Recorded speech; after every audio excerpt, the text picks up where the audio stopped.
開始啦！大家聽唔聽到我講嘢？得唔得？唔好意思啦，大家我哋準備就座啦，好唔好？我哋準備開始啦，因為已經係56分啦。我唔想阻大家今日嘅時間，因為我哋嘅 speakers 咧今日係非常之豐富嘅。係係咪可以開始？好 ，OK， 好啦，咁麻煩大家啦。首先咧，我介紹自己先，我係 Yoyo。咁首先呢，我就代表今日嘅數碼娛樂協會啦，多謝大家今日嘅出席啦。咁分別有現場好多嘅觀眾啦，同埋 online 嘅朋友仔嘅。咁我哋就代表數碼娛樂協會就多謝大家出席嘅。咁我事不宜遲啦，咁我就而家即刻開始介紹我哋今日嘅 program 先啦。咁我哋今日呢，就係數碼娛樂協會嘅第5屆嘅Hong Kong Digital Entertainment Industry Support Scheme 嘅第3次嘅 Technology Talk 啦，咁我哋咧就代表數碼娛樂協會咧就多謝呢個文創產業發展處嘅資助啦，咁就有今日呢個 program 嘅。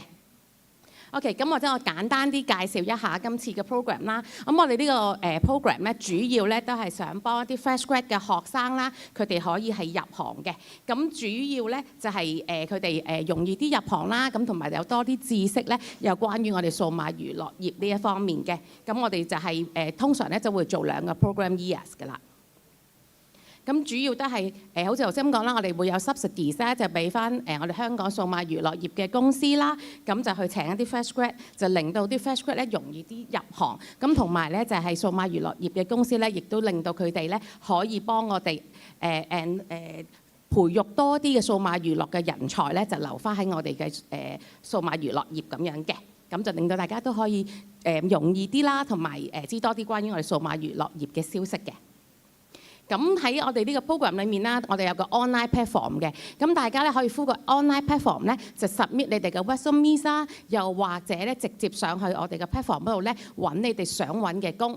咁同時咧就係數碼娛樂業嘅公司啦，都可以係敷我哋嘅 platforms 咧去揾佢哋想揾嘅 students 嘅。咁我哋呢個 program 主要咧就會係 full time 咁請一啲 fresh grad 嘅學生啦，或者呢啲學生咧，佢哋喺呢12個月之內咧就會會接受一個 comprehensive training 啦。咁主要咧都係想幫我哋咧培育翻新嘅一代嘅。咁喺呢個 training 上面，我哋除咗呢12個月嘅 training 之外啦，咁我哋包括有 career and CEO master talk 啦，好似今次咁樣有 professional talk 啊咁同埋咧，我哋其實喺12月嘅時候咧就同咗40個同學仔咧，就去咗 SIGGRAPH Asia 2023嘅。咁其實同學仔最主要係邊方面咧？咁只要佢香港永久性居民啦，咁同埋咧佢係讀 full time 嘅 digital entertainment 嘅 course 啦，咁同埋咧佢呢個咧因為係第5屆，所以咧佢哋係2021至2023 grad 嘅。咁但係我哋一陣間咧就會介紹翻我哋最新嗰一個就係 full time 嘅，就係第6屆㗎啦。OK， 呢個就係我哋嘅 timetable 啦，大家就見到啦。第3屆 professional talk 咧就係今日進行啦，咁我哋最後咧都會做埋第4次嘅 new technology talk 嘅。OK， 呢個咧就係2022嘅 program year 咧，我哋有25間公司咧就recruit 咗，亦都係會請我哋 fresh grad 嘅 talents 嘅。咁呢個係2023 program year 嘅。係啦，咁呢個2022 program year 啦，我哋都會做咗，好似頭先咁講啦，我哋都做好多 career talks 啊、master talks 啊，或者 new technology talks 嘅。咁因為當時咧都仲係疫情嘅期間啦，咁所以咧我哋都係進行緊online 嘅 training 啊咁樣嘅。咁呢個係我哋嘅 professional talks 啦。咁我哋咧都會請翻喺業界，好似今日咁喺業界裏面咧，同大家都好認識嘅 topics， 等大家知道多啲喺呢方面嘅 new technology 啊，或者喺我哋 digital entertainment 呢個 field， 而家大家可能有興趣或者最新嘅 technology 喺方面喺 production 上面，可能喺 game 啦，又可能喺animations 啊或者電影方面嘅。呢個咧就係我哋第二次嘅 career talk 啦。咁呢個就係第二次嘅 professional talk 啦。咁呢個咧就係我哋之前去咗嘅 SIGGRAPH Asia 2023，咁就喺澳洲嘅悉尼嘅。咁呢啲係之前曾經參加嘅僱主俾我哋嘅 comments 啦。咁佢哋都係非常之歡迎我哋呢個 program 啦。咁其中一間咧就係我哋今日嘅其中一個 speakers 啦。咁係邊位咧？我就留翻佢一陣自己同你哋講啦。OK， 呢啲就係之前參加過嘅學生嘅 comments 啦。咁咧佢 from 我哋嘅 program 咧就容易啲入行啦。咁同埋知道自己應該要揾邊類型嘅公司，直接可以喺我哋嘅 platform 嗰度揾都得。咁或者佢自己直接去喺我哋 platform 嗰度見到邊間公司佢哋心儀嘅，或者邊啲 jobs 佢哋係想揾嘅，咁啊直接 through 我哋嘅 platform 去揾啦。又或者佢哋可以擺佢嘅 resume 喺我哋嘅 platform 嗰度，咁就等一啲公司我哋嘅公司咧，佢哋就想揾咩 post 咧，就可以直接喺我哋 platform 嗰度睇個 CV， 如果啱嘅話咧，就直接安排大家約見啊咁樣嘅。好，咁呢啲咧係我哋之前曾經都有請過嘅post 啦。好，咁我哋而家咧就事不宜遲啦，咁即刻就開始我哋第三次嘅 professional talk 啦。咁今日咧我哋就請咗3位嘅 speakers 啦，咁分別係 Andrew 啦、Tony 啦同埋 Jules 嘅。OK， 咁我而家唔阻大家時間啦，我而家就即刻請出我哋第一位嘅 speakers 啊 Andrew。咁啊 So over the next decade, virtual production is ready to be ready to disrupt the content creation kind of system. A lot of shows and movies that you're probably already watching, such as Avatar: The Last Bender or Fallout, already use virtual production in their workflow. So within the kind of industry, virtual production is really ready to kind of disrupt and shake things up. So you're already seeing it used in kind of productions, whether or not you know it or not. So a little introduction about Votion Studios. So we're Hong Kong's most advanced XR and virtual production studio. We were founded in 2021, so we're a relatively new company. We're a startup company funded, and we are located in Tseung Kwan O at the DT Hub. And in our studio, we have a kind of a full-scale virtual production LED volume, which includes a ceiling, a wall, and a floor. In addition to that, we also have a motion control camera system, which is the Bolt, and kind of all the technology that you would need to operate a virtual production studio, including media servers and processors, and a full lighting suite for productions. So this is just a quick overview of what our kind of offices look like. Kind of the main kind of feature of our studio is obviously the LED volume, where all the magic happens. We also have the control room right opposite of it, which is where all our XR technologists will kind of control the content that's being displayed in the LED volume. And we are a full-service creative company, so we actually have in-house CG artists, production crew, which includes camera operators, lighting crew, gaffers and grips. And so we were able to take a production from ideation all the way to execution. And we have all the talent and capabilities and equipment to do that. So the way we kind of position ourselves is that we are actually a content kind of, for content creators, we're actually a kind of creative collaborator or partner. So a lot of times production companies or agencies or brands will come to us with ideas, or maybe they already have a creative brief in mind, and we kind of help them bring that idea to life. And here's a little taste of some of the work we've done. This is our show reel from the past, probably about a year of work.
So what we do is we merge real elements with virtual worlds in a live production environment. So the majority of what you just saw in that show reel is stuff that's being captured in camera with kind of minimal to much less kind of post-production work. So let me explain a little bit about how it works. So in this setting, you'll see that we'll have an actor, which is a real-life element. We'll have props, or in some cases, we'll actually use augmented reality to create kind of the 3D props in front of the actors. And behind them, we have a virtual environment, which is being projected on an LED volume. Now, this is kind of the basic version of how virtual production works. But what we're able to do, in addition to that, we can actually extend beyond our actual physical set. And we can actually go and kind of extend into our virtual camera. And that kind of set extends beyond what you actually see in camera. And what a director is seeing in monitor is a combination of what our physical camera is capturing and also what the virtual camera is able to extend. So we were able to see that little border around it. We were able to make that seamless kind of connection between the virtual world and the actual kind of physical world. So VP, virtual production. So what is virtual production? So virtual production, this is one of there's many terms kind of to describe what we're doing. There's virtual production, extended reality, mixed reality. These are a lot of different terms that are being used. But the industry term is actually in-camera visual effects. So as the name suggests, it's visual effects that are being captured in real time in camera. Not done in post or not done with chroma key. It's actually what you're seeing is what you get. So we like to use the term final pixel, meaning what you're capturing in camera is something that can be immediately used for editing or even ready for publishing without any additional use for chroma keying or any additional background work in post-production. So by capturing everything in camera, you actually gain a lot of benefits. You actually get real-life camera behaviors. You get things like, lens depth of field, or if a lens has a very specific characteristic, you get to capture that in real time, in real life, which might be more difficult to do something like this in post-production. You actually get perspective change when the camera moves in conjunction with the background. And obviously with large kind of LED volumes, you get the interactive environmental lighting, which again, you can use that as a source of light on your talent and in your scenes. And of course, it's a much more immersive environment for your actors, for your creative kind of crew to be working in a kind of workflow like this as opposed to working in a standard chroma key background. So I'm going to break down kind of the key components of what makes up virtual production in a very simplified way. Obviously, the first part is you'll need a LED volume, which consists of these very large LED screens consisting of many, many panels kind of patched together. Inside a volume, it can come in many shapes. The most common one are curves for practicality, and you may see some with ceilings and some with floors as well. In our case, we have the ceiling, floor, and wall in our studio, but on some sets, they may not have a floor. They might actually use physical props or build out an actual physical floor in the foreground. And the ceiling one, as a note, is usually used as a lighting component to add interactive lighting to the scene, as opposed to using it for a background. And obviously, now that we have an LED volume, we need to project something into it. So the two most common types of elements that we're projecting into it is one is real-time rendered 3D scenes. And we're using Unreal Engine, which is a game engine. So if anyone's familiar with playing video games, I'm sure a lot of you are, you should be familiar with Unreal. And the beauty of using something like Unreal Engine, this is real-time rendering. So all the lighting physics and the physics in the scene, you're seeing in real time. And of course, with that, it makes it interactive, meaning that our CG artists, our kind of VFX team, in real time can say, I want to move the position of the sun, or I want to add or remove objects in the scene. That can be done in real time. And since you're in a virtual scene, it also allows for the camera tracking.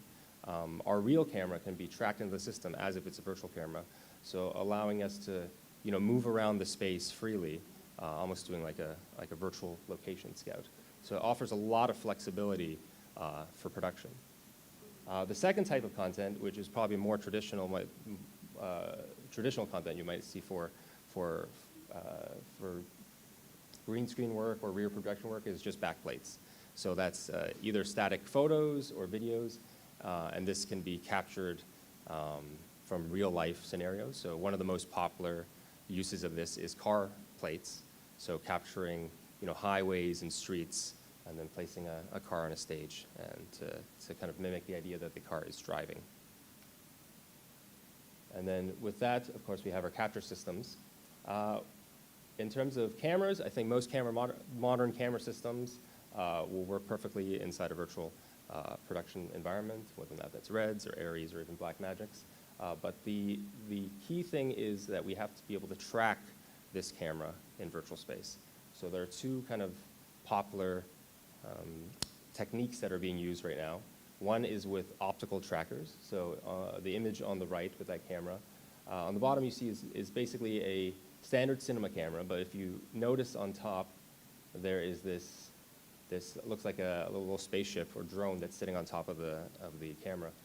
And on top of that, it has a few white dots, and it's actually using the same kind of concept as a mocap suit. So you've ever seen those behind the scenes people with those kind of full suits with the dots on it? It's the same concept. So what we have is these dots on the camera, and inside our LED volume, we'll have cameras looking back into the space, tracking the positional data of where this camera is within the volume. That data is then being sent back into the system to kind of let the system know, okay, this is what the real camera is doing, and it ties in with the virtual camera. So as the real camera is moving, the camera is also able to kind of track what's happening in the background, allowing for perspective change. And then another method is mechanical tracking data, and we are grabbing direct data from a mechanical kind of system, such as our robot arm. Because of the robot kind of control system, it understands at all axes what position the camera is. We can get direct data fed back into the system. So this is just a simple kind of workflow of how the three components work. So you start with your content, which can be created in Unreal, or it could be a photo, or it could be video. It's projected onto an LED volume, which is then captured in camera. And as I mentioned before, this is what we would call final pixel, meaning the footage being captured but in the camera is pretty much ready to be used and ready to be edited. So, with that change in kind of this production workflow, we're starting to redefine how kind of traditional productions work. So in a traditional kind of film production, you start with your idea, you go into kind of pre-production, and then you go into production, which is the shooting part of it, which may entail, I would say a good example is something like the Marvel movies that have been made in the past 10 to 15 years. If you've seen any behind the scenes, most of it is on blue screen, green screen, using chroma key. The actors are working inside environments that they would have to imagine what it looks like. And it's not until post-production, until the final product, that you can actually see those two worlds kind of merge together. So actually a lot of the work is being done in kind of the post-process. So what virtual production kind of aims to do, or at least kind of alleviate, is actually kind of change that workflow. We're kind of bringing some of that VFX work into the pre-production part.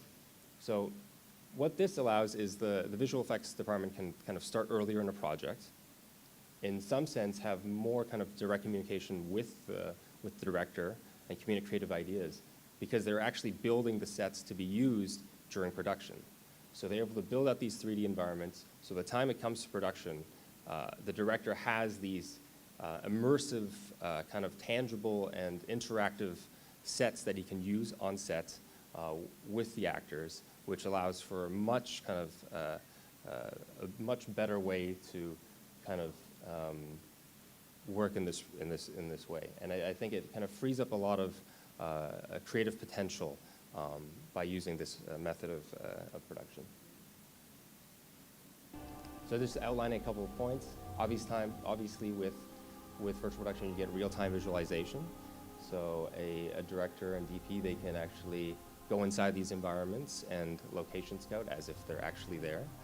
Arts departments can actually see what these environments are looking like. So if they're creating physical props, they can match the textures and colors.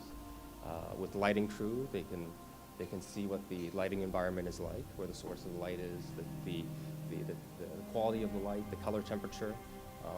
Having these visuals being shown in real time and on set and creating these immersive environments, lets creative people make creative decisions much easier. They're not having to delay that creative decision making into post-production.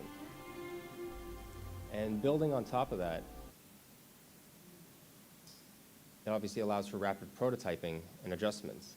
So on set, we can, if we don't like a certain element, we want to change the color of something. The example I used before of just moving the position of the sun, or in this case, just moving a tree or adding a tree. These are all things that can be done on the fly, on set, with minimal to no delay in terms of the workflow. And you can shoot in any location at any time. So the example we're showing down here is a commercial that we did a few months ago with a director, and he had taken some footage from New Zealand with a minimal crew and brought that footage back into our studio. And if you can look at the lighting conditions, this is kind of like a early afternoon, maybe early magic hour type of lighting scenario. And if he had to do this in real life, bring out an entire crew to New Zealand into the mountains for possibly maybe 30 minutes of this lighting condition, it would have been impossible to do. So inside our LED volume, we can hold this time of day, this lighting condition, and this location for as long as they need, which essentially frees up directors and actors to kind of play within a space for an extended period of time.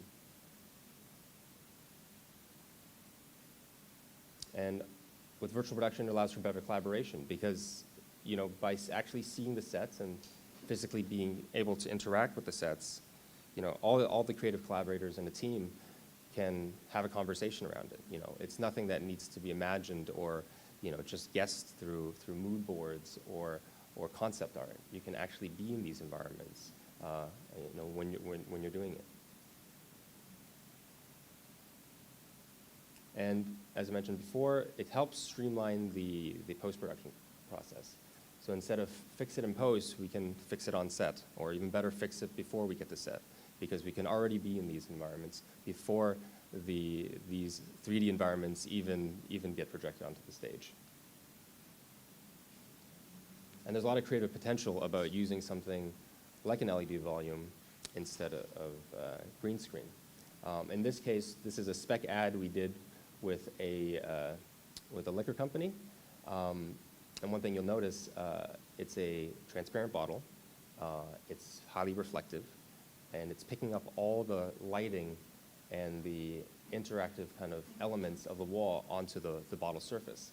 But if you look at the last shot, which would be something difficult to do in green screen, is the bottle is actually transparent, so you're seeing through it into the actual background. In traditional green screen, this would be much harder to achieve because you're just looking back into a green background.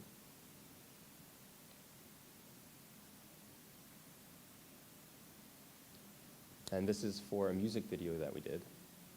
And this will showcase a little bit of the use of our kind of virtual cam extending past our physical set. So you're seeing in this shot what I showed as an example before with the astronaut, where we have the real-life camera. So this is the real-life camera now, and then we're going up to here, and that's when we cut into the virtual camera. So the director on the monitor is actually seeing this in real time. This is not being rendered out after in post-production. So he's able to see the camera move physically, moving, and as that camera stops, the virtual camera kind of extends that move and then kind of brings us back, almost as if we're getting a drone shot. And this is all just shot in our studio.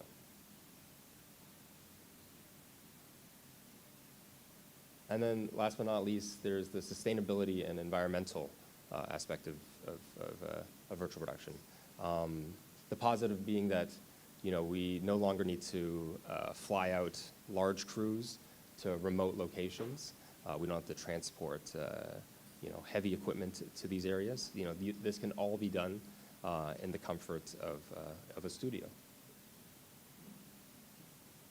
So this is just a few examples of some of the past work that we've done, and I'll show you a little bit, and I'll kind of explain each one of them.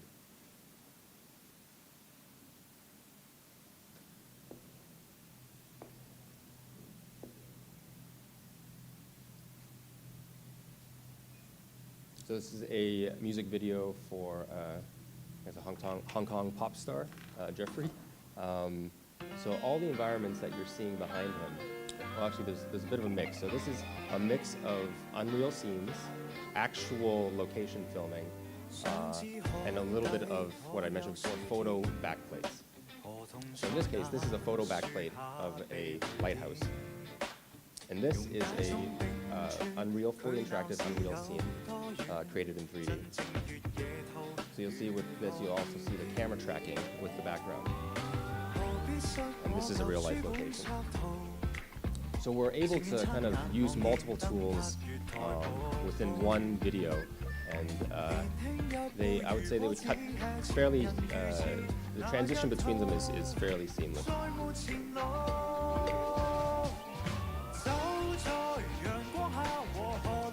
And one of the elements that this particular director brought to this production was that in addition to these 3D backgrounds he's creating, like this pirate ship in the Arctic, he added a lot of foreground real-life elements for the actor to interact with. So say like the piano is real, all these elements are real.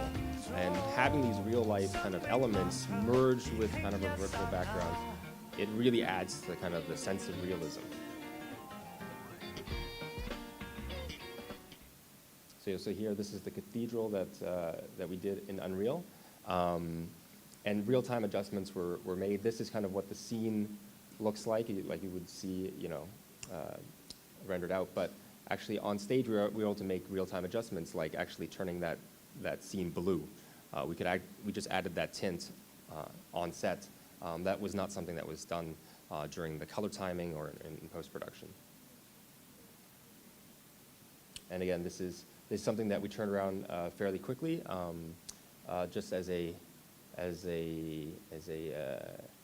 note that this particular production was a very short lead time. It was only about 2 weeks from when the director came to us wanting to do this idea, the concept being that Jeffrey is flying to these multiple locations all around the world.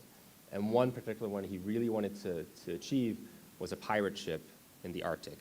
Obviously, this would be impossible to actually do in real life, so with the use of Unreal assets and Unreal Marketplace, we quickly put together a snowscape with a pirate ship.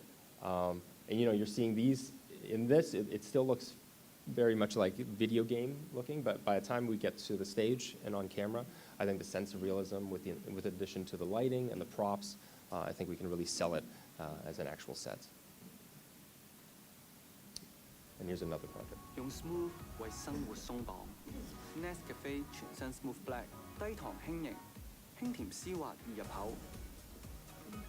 日常 Smooth It Light， 加上全新面貌嘅經典 Smooth Latte， 奶香 Fashion 經典絲滑，每刻 Smooth It Right， 兩種絲滑俾生活兩種輕鬆解法。Nescafe Smooth 系列 Smooth On from Nestle。 Okay, so everything you're seeing here is actually captured in studio, all the backgrounds, including the product shots. So even these moving backgrounds, these animated backgrounds, this is all done inside our studio, captured in real time, not done in post. There's actually only one shot in this entire sequence that was done with using traditional chroma key. We'll see if any of you can guess it. But obviously, even with product shots, something as simple as having this Nescafe bottle, traditionally you might want to do this purely with VFX or on a green screen. But you might not get certain interactions like the way the light hits the bottle. So we were able to actually do this because the volume is actually emitting that light back onto the product. And so if anyone has guessed which shot is the green screen shot, is this one. So when we had AK do this shot, we actually had shot it also using virtual production, but because of the nature of the shot, if you remember, there was a lot of floating ribbons in front of him. It was decided because to give more flexibility for the shot, this was the only shot that we had to do in a traditional chroma key. So in a virtual production environment, we also have the option of very quickly switching to using chroma key, because we would just switch the background out to a blue background or green background. You don't actually have to put any tracking markers, because we can just put the tracking markers directly on the screen, projected directly on the screen. And then the first shot, we actually created the whole city in Unreal with the camera move being done in real time, syncing up with our motion control camera to get that first shot. So we were able to do a virtual kind of drone shot moving into a close-up, all on our stage. And so this is another recent project, a little bit smaller project. This had a very tight turnaround. For this project, it was something that we took in-house completely, so we provided the full service. Usually we work with agencies and directors, and we will do the filming part, and they'll take it to post-production. This particular one, we took it from the idea all the way to post-production because of the budget and also the time. There's something different about this particular project. I'll let you guys watch it first, and you can let me know if you can guess what's different from the other two. Master your data with Moonray. Drop beats, time trades. You're in control. Boundaries are imaginary. This is your stage. There are no limits. Make your mark. Your data, your assets. Own it.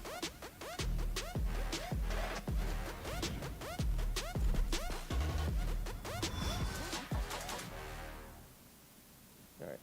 Anyone want to take a guess? What's different from this production from the rest of the productions that we did? All right.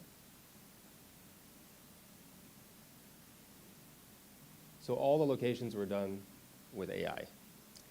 Every background was generated with Runway or Midjourney within a very short amount of time. And this was due to time constraints. Since we had so little time to work on this, we weren't able to create every single one of these in Unreal, or were we able to source with stock images or any images of locations like this. So our team quickly, using AI, was able to generate all these backgrounds fairly quickly and at a fairly high quality. And one of the great things about using a tool like AI, the tone, the color, and also kind of the general art direction, we were able to control that. So as we were generating backgrounds, because sometimes you have the issue as with each iteration as you're generating, the style is completely different, which would be unusable. So we're able to kind of keep a somewhat consistent style with all the kind of backplates that we were creating. And this kind of represents a very new and kind of rapid way to use virtual production. And obviously these tools are accessible to everyone. A subscription to Midjourney or Runway is fairly cost effective, and almost anyone can use it. So even if you don't know how to use Unreal or any of these kind of 3D programs, using generative AI is actually one of the very effective ways to do virtual production. So this is just some behind the scenes of us on set capturing that. So just as an idea, we shot in 10 plus locations or backplates, so that would otherwise have been impossible within 1 day of production, which is 10 hours. Our production crew was a total of 5 people, including myself, 2 production team for camera, and 1 and 2 production, and 2 teams for the controlling the XR stage. So a very, very small team for a very quick turnaround. And from the turnaround time of 1 week from when we actually shot it to delivering the actual video for this client for their product launch. So what I just talked about was kind of virtual production, kind of the early stages. You know, virtual production is still a fairly new kind of technology. I think it's probably definitely less than a decade old. and only really started to be adopted maybe about 5 years ago. Being the most mainstream use of it was probably The Mandalorian, was probably the first time that it kind of mainstream use of it. So what can we look forward in kind of virtual production Mark II as this kind of technology kind of rapidly grows? So the first thing is the evolution of AI tools. And in that last project, I've kind of teased that AI tools are really becoming an essential part of virtual production and probably all types of production. I'm sure you've all seen videos online recently, whether or not it be Runway or Sora or Luma. You know, these tools almost every month seem to be getting better and better. And so definitely, I think the integration of these tools into our workflow will definitely be the next step. So just as a joke, AI, a lot of us are scared it'll destroy our industry. And just as a fun note, this image, I don't know if you guys remember this image, this is a meme, which was a static image. This movement of this girl looking back at the burning building and pulling focus to the burning building, my colleague generated this yesterday using a static meme photo. So this is completely done in AI in less than like 15 minutes. So as we see this kind of evolve, I'm sure you can see kind of the power of what this can do. The other thing is the standardization of workflows, process, and equipment. Right now, virtual production is a little bit like the Wild West. Every production studio around the world, you know, whether or not at the very largest scale, like ILM's doing with stagecraft, to something that's more kind of medium scale like our studio, there isn't really a standard practice of how to do virtual production. Everyone is using different equipment. There's different protocols and workflows of how to do it. What we're probably going to see in the next few years is a standardization of all this. We'll have equipment manufacturers and software manufacturers who will be specifically tailoring their equipment for virtual production. So at the moment, for instance, I'll use an example. The software that we're using to control the content on our stage is not virtual production software. It is actually live event software that is being adopted for virtual production use. And that's an example of kind of how the tools are being reshaped for virtual production. And even as the new iteration of Red, Red has just released a camera that is starting to put virtual production specific features into it, such as ghost frames or phantom frames, that is specifically tailored for virtual production. So what I see in the next few years is that we will have a more vertically integrated virtual production workflow that more and more people can adopt easily. Whereas opposed to now, we are still kind of hobbling together different bits and parts in order to build our systems. So we are doing a lot of R&D at this point, but I think in a few years, there will be a kind of industry standard and practice. And last but not least, there will be a wider spread adoption of virtual production at all scales. So this won't just be a tool for the very, very high-end productions. It won't just be for Hollywood, not even just like high-end TV commercials. I think, you know, even for individual content creators, virtual production these tools will be available to them. A few months ago, so this is our stage, our panel manufacturer is a company called Aodo, who also manufactures the same panels for studios in Hollywood. They used it on the latest Batman. They have already said that they're going to start manufacturing consumer-ready LED panels for people to use on platforms like Instagram and TikTok and just social media. So I foresee one day that someone out there can buy a small version of an LED wall and do virtual production in their own studio or even in their own home. So thank you for coming to my talk. I hope there's a little bit of food for thought for everybody. If you can scan to connect with me, this is our website, Votion Studio. And thank you.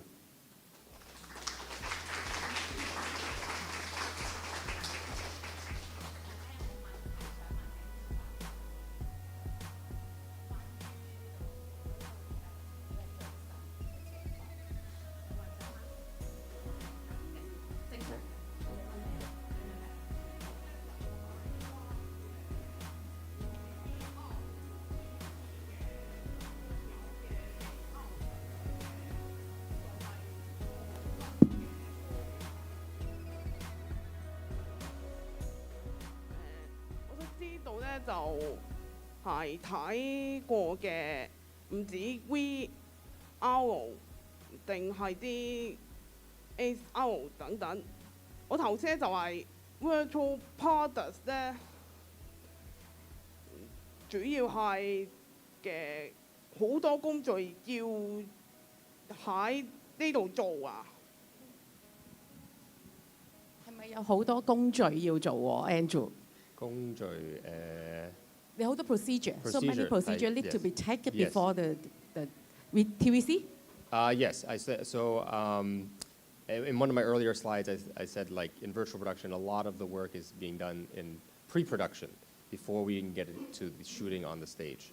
So pre-production is more so than ever is a very vital part to virtual production because we were actually having to create these assets beforehand before we get to the stage. So again, in a traditional chroma key environment, you can shoot on a chroma key and then wait till post-production to create your environments. We have to create the environments before we get to set. OK， 咁通常一條 TVC 你哋會做幾耐㗎？Roughly the turnaround time, I would say a comfortable turnaround time is about a month from when a director walks into our door with an idea, with a brief, to when they step on our stage and they're filming. So 3 weeks to a month. But obviously, that's ideal. In the real world, that's not real. In the real world, it's probably about 2 weeks. Yeah, we've done it as fast as 1 week. Yeah. OK， 基本上要睇下 director 收唔收貨嘅。OK， 係好呢位先。OK， 好。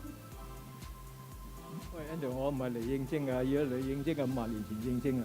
咁呢個 career talk 啊嘛，係咪？咁你係咪應該要問下我係學生啊，我50年前學生，我想問，喂，我要應徵，我需要有咩條件啊？有咩嘢係吸引到你嚟請我啊？我想問呢個問題啫，thank you。OK， 我要 clarify 今次咧，我哋係一個 professional 嘅 new technology talks， 就唔係 career talks 嚟嘅。咁但係都好多謝呢位同學仔啦，或者呢位朋友仔問你一條問題，你有冇啲乜嘢特定嘅情況底下會請人啊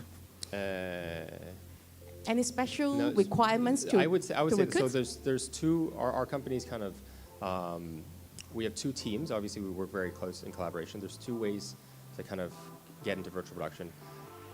The one side is obviously the VFX side. So our VFX team is always hiring Unreal artists.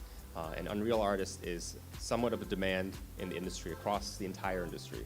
So if you are in kind of with a VFX background, I think getting familiar with Unreal would definitely be an asset.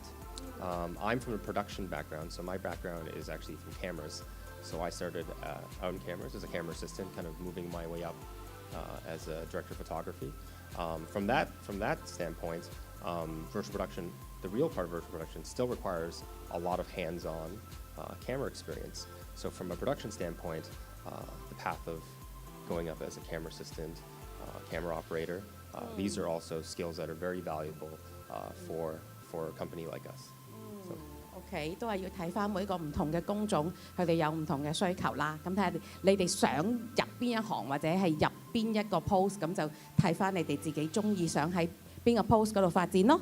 OK， 咁係咪仲有同學仔想問問題？係，唔該你。So one thing you have mentioned about is that the virtual background is generated by AI in a short period of time.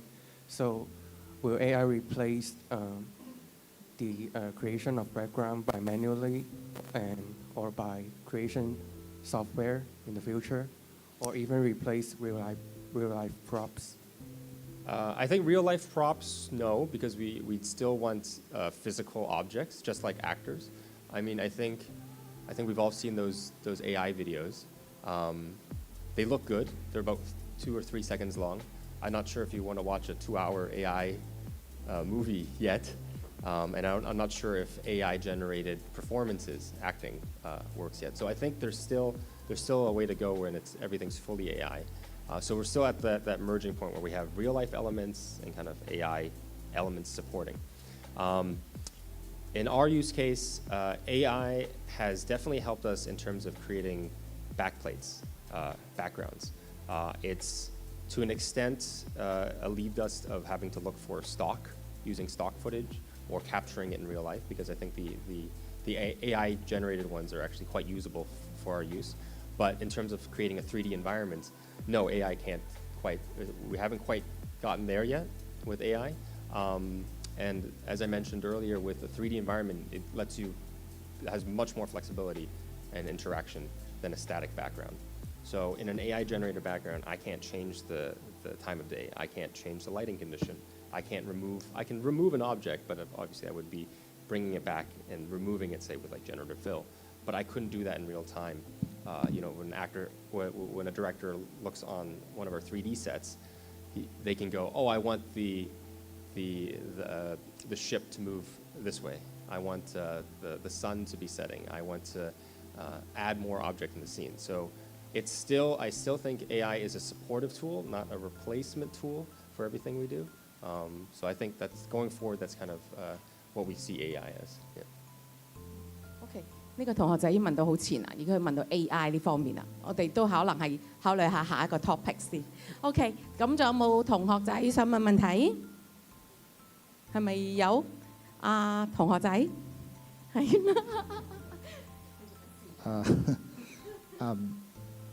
Can I ask in Chinese?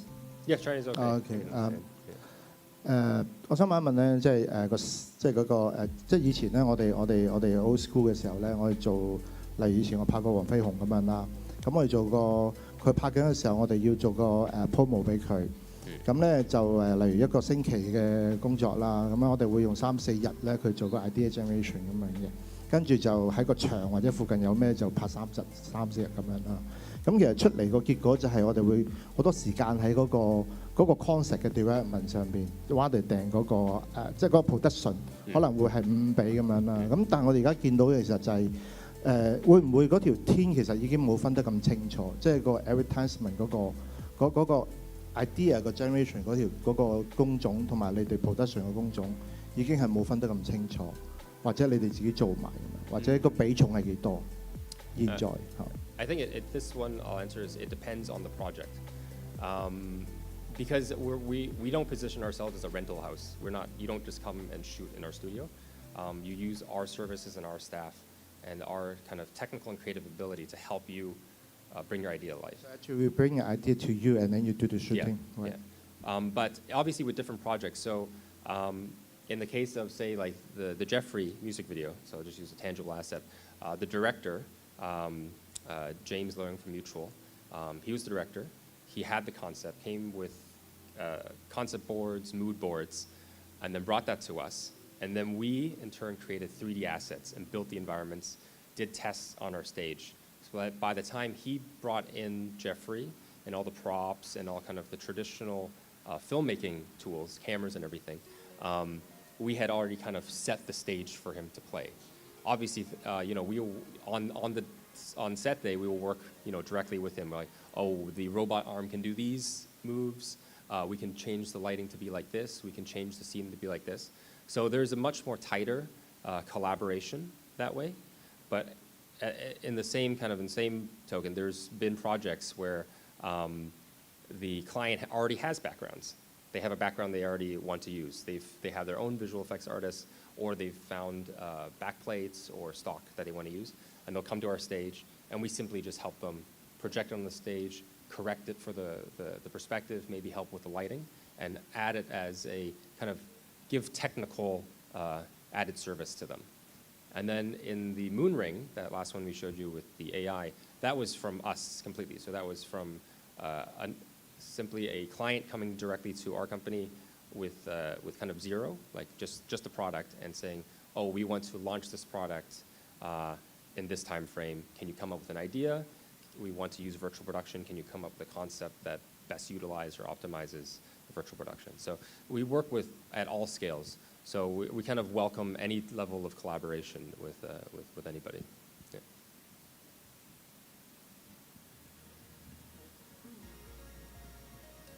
有冇其他同學仔有問題？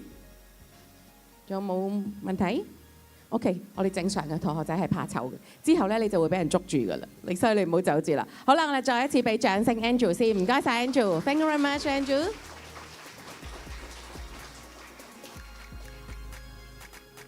得，唔該晒，係我哋同事會幫手啦，唔該晒。嗱喺 virtual production 上面啦，佢喺好多方面都用到嘅。好似頭先啊 Andrew 有提過嘅，可能係一啲廣告、TVC、電影，又或者可能喺 game 方面咧都會用到 virtual reality 或者 virtual production 嘅。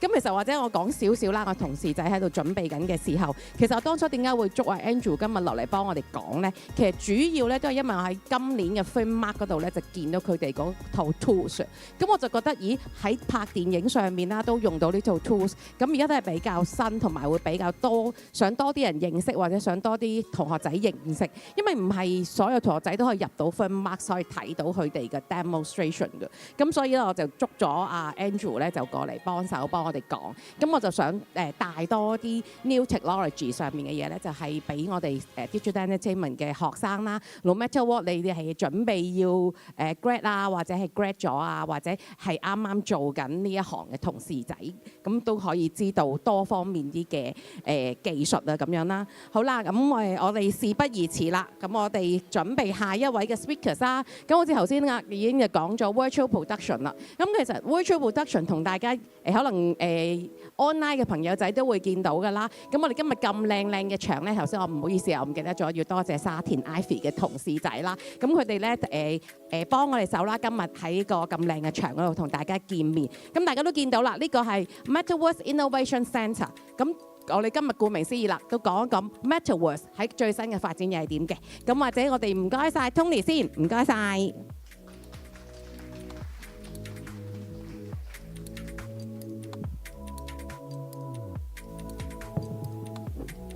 Hello， 好，我哋今日可以多啲互動咁樣嘅，咁啊 feel free，如果同學仔有啲咩問題都可以去即場問啦，睇下點樣去有啲新嘅 technology 或者新嘅玩法咧，可能大家都未必見過。咁啊好，咁啊我係 Tony 啊 ，from eTeam 啦，咁啊eTeam 係2019年、2020年左右去成立嘅。咁啊，一開始我哋講下 Metaverse， 我哋做 Metaverse 之前，其實我哋做緊乜嘢啦？咁咧，我哋就主要係做 AR 啦、VR 啦同埋 MR 嘅呢3種唔同嘅技術將唔同嘅技術咧結合埋喺一啲遊戲上邊咧去展現出嚟嘅。過往我哋係係 Cyberport 嘅公司啦，亦都攞過唔少嘅獎項啦。咁我哋而家喺香港，主要係香港總部啦。咁啊，之後仲有廣州啦。咁啊，一邊係遊戲開發，一邊係軟件開發。咁喺我哋開始嘅時候咧，我哋喺我記得我哋2017年尾去到2018年開始咧去做遊戲開發嘅。咁咧當時咧喺呢個2019年嘅時候，喺呢個旺角新世紀廣場啦。個鋪頭度咧就玩一個密室逃脫啦，密室逃脫就結合 AR、VR、MR 一個恐怖密室逃脫嚟嘅，咁所以我哋亦都係亞洲第一間，即係將 XR 即係 AR、VR、MR combine 做 XR 咧，就喺呢個遊戲上嘅展示啦。咁喺入邊咧就有AR 啦 ，AR 用手機去玩嘅Augmented Reality， 咁就合作拎住部手機掃描個場景唔同嘅圖案咧，就會見到唔同嘅 animation 啦，或者 checkpoint 遊戲啦。你要完成指定任務啦，咁你先過關嘅。其實呢3個咧，其實都會有個 scenario 嘅，都會有個故事嘅。每一關都會有個 scenario 故事，睇下你過唔過到。如果你過到咧嘅時候咧，就會去到下一關。去到第2關啦 ，VR Virtual Reality， 咁就要戴住副眼鏡啦，去玩要捉鬼啦嚇。有啲鬼可能有機會。你好黑嘅地方，跟住你就會用電筒去照啲鬼出嚟，收翻啲笛，咁佢就會喺唔同嘅地方嘅，咁就會可以2至5個年青人咧，或者係人啦，就入去玩啦，合作去完成任務咁樣啦。第3就係 Mixed Reality 啦嚇，咁啊大家即係有一次混合實境嘅，即係話係將現實同虛擬結合嘅，有啲似我哋即係最新出嘅 Apple Vision Pro 嘅功能咁樣啦。咁但係當時係冇 Apple Vision Pro 嘅嚇。咁啊有啲 team building 啦，合作啦，咁我哋就好專注，即係希望就喺度設計一個館入邊有一啲合作性嘅遊戲，咁喺入邊咧亦都會有一啲互動啊，將一啲實體嘅互動啊，將啲虛擬嘅互動啊。咁我睇下條片啦。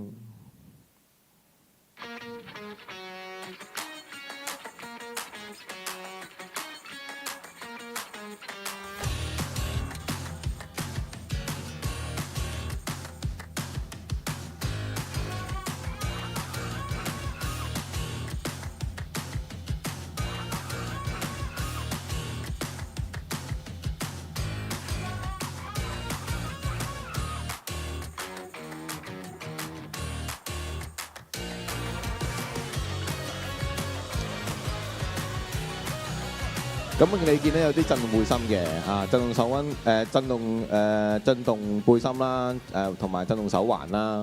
咁你嘅手當去 check 到即係你 hand tracking 嘅咁啊，掃描到你個手機嘅時候咧，就會出魔法啊，會去搜索啊咁樣嘅。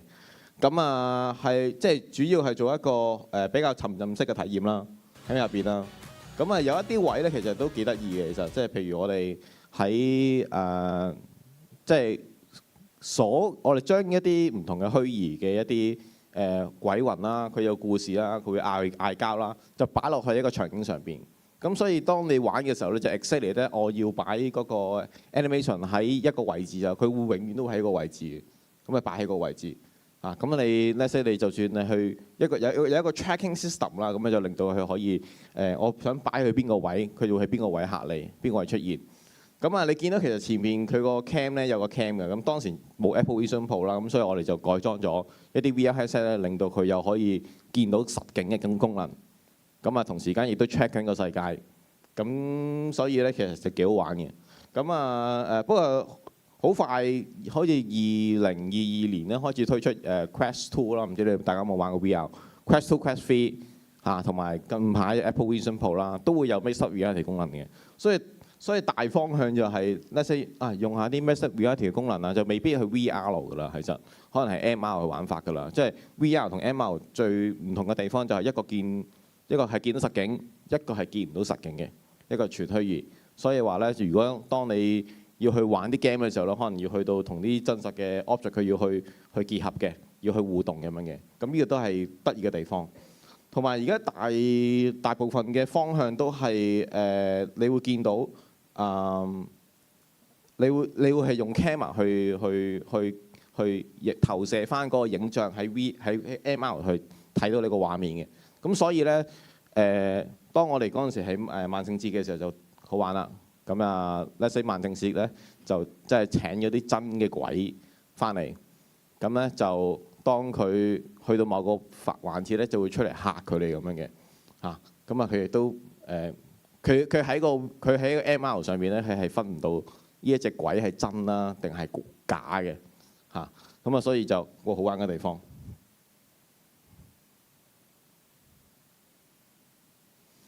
去到咁上下嘅時候咧，我哋就開始做一啲唔同嘅元宇宙啦。反而我都想講下，即係今日大家身處喺一個元宇宙嘅創新中心啦，喺入邊，你哋覺得元宇宙可以做乜嘢？元宇宙係咩嚟嘅？元宇宙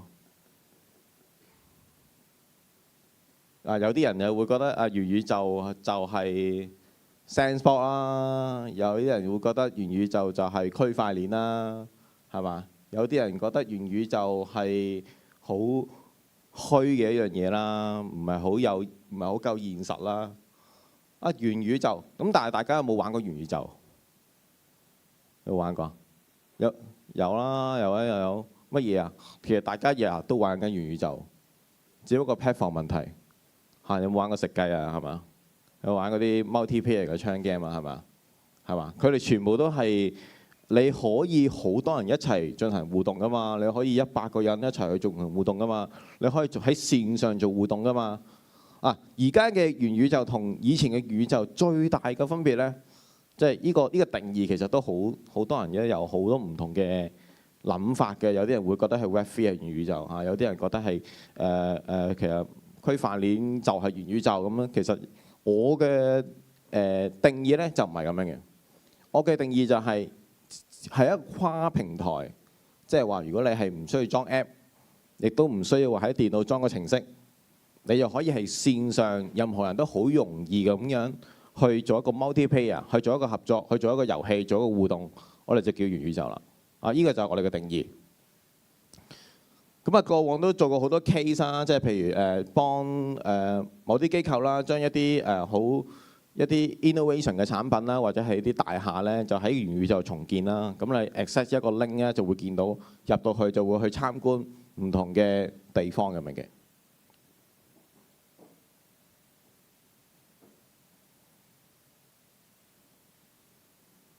譬如你可以控制住個角色啦，去呢個係一個 3D 大廈嚟嘅，當我哋嗰陣時設計咗成4層樓嘅一個元宇宙嘅大廳啦，咁喺入邊度展示翻佢哋HKPC 嘅唔同嘅產品咁樣啦，或者係啲 video 啊展示嘅。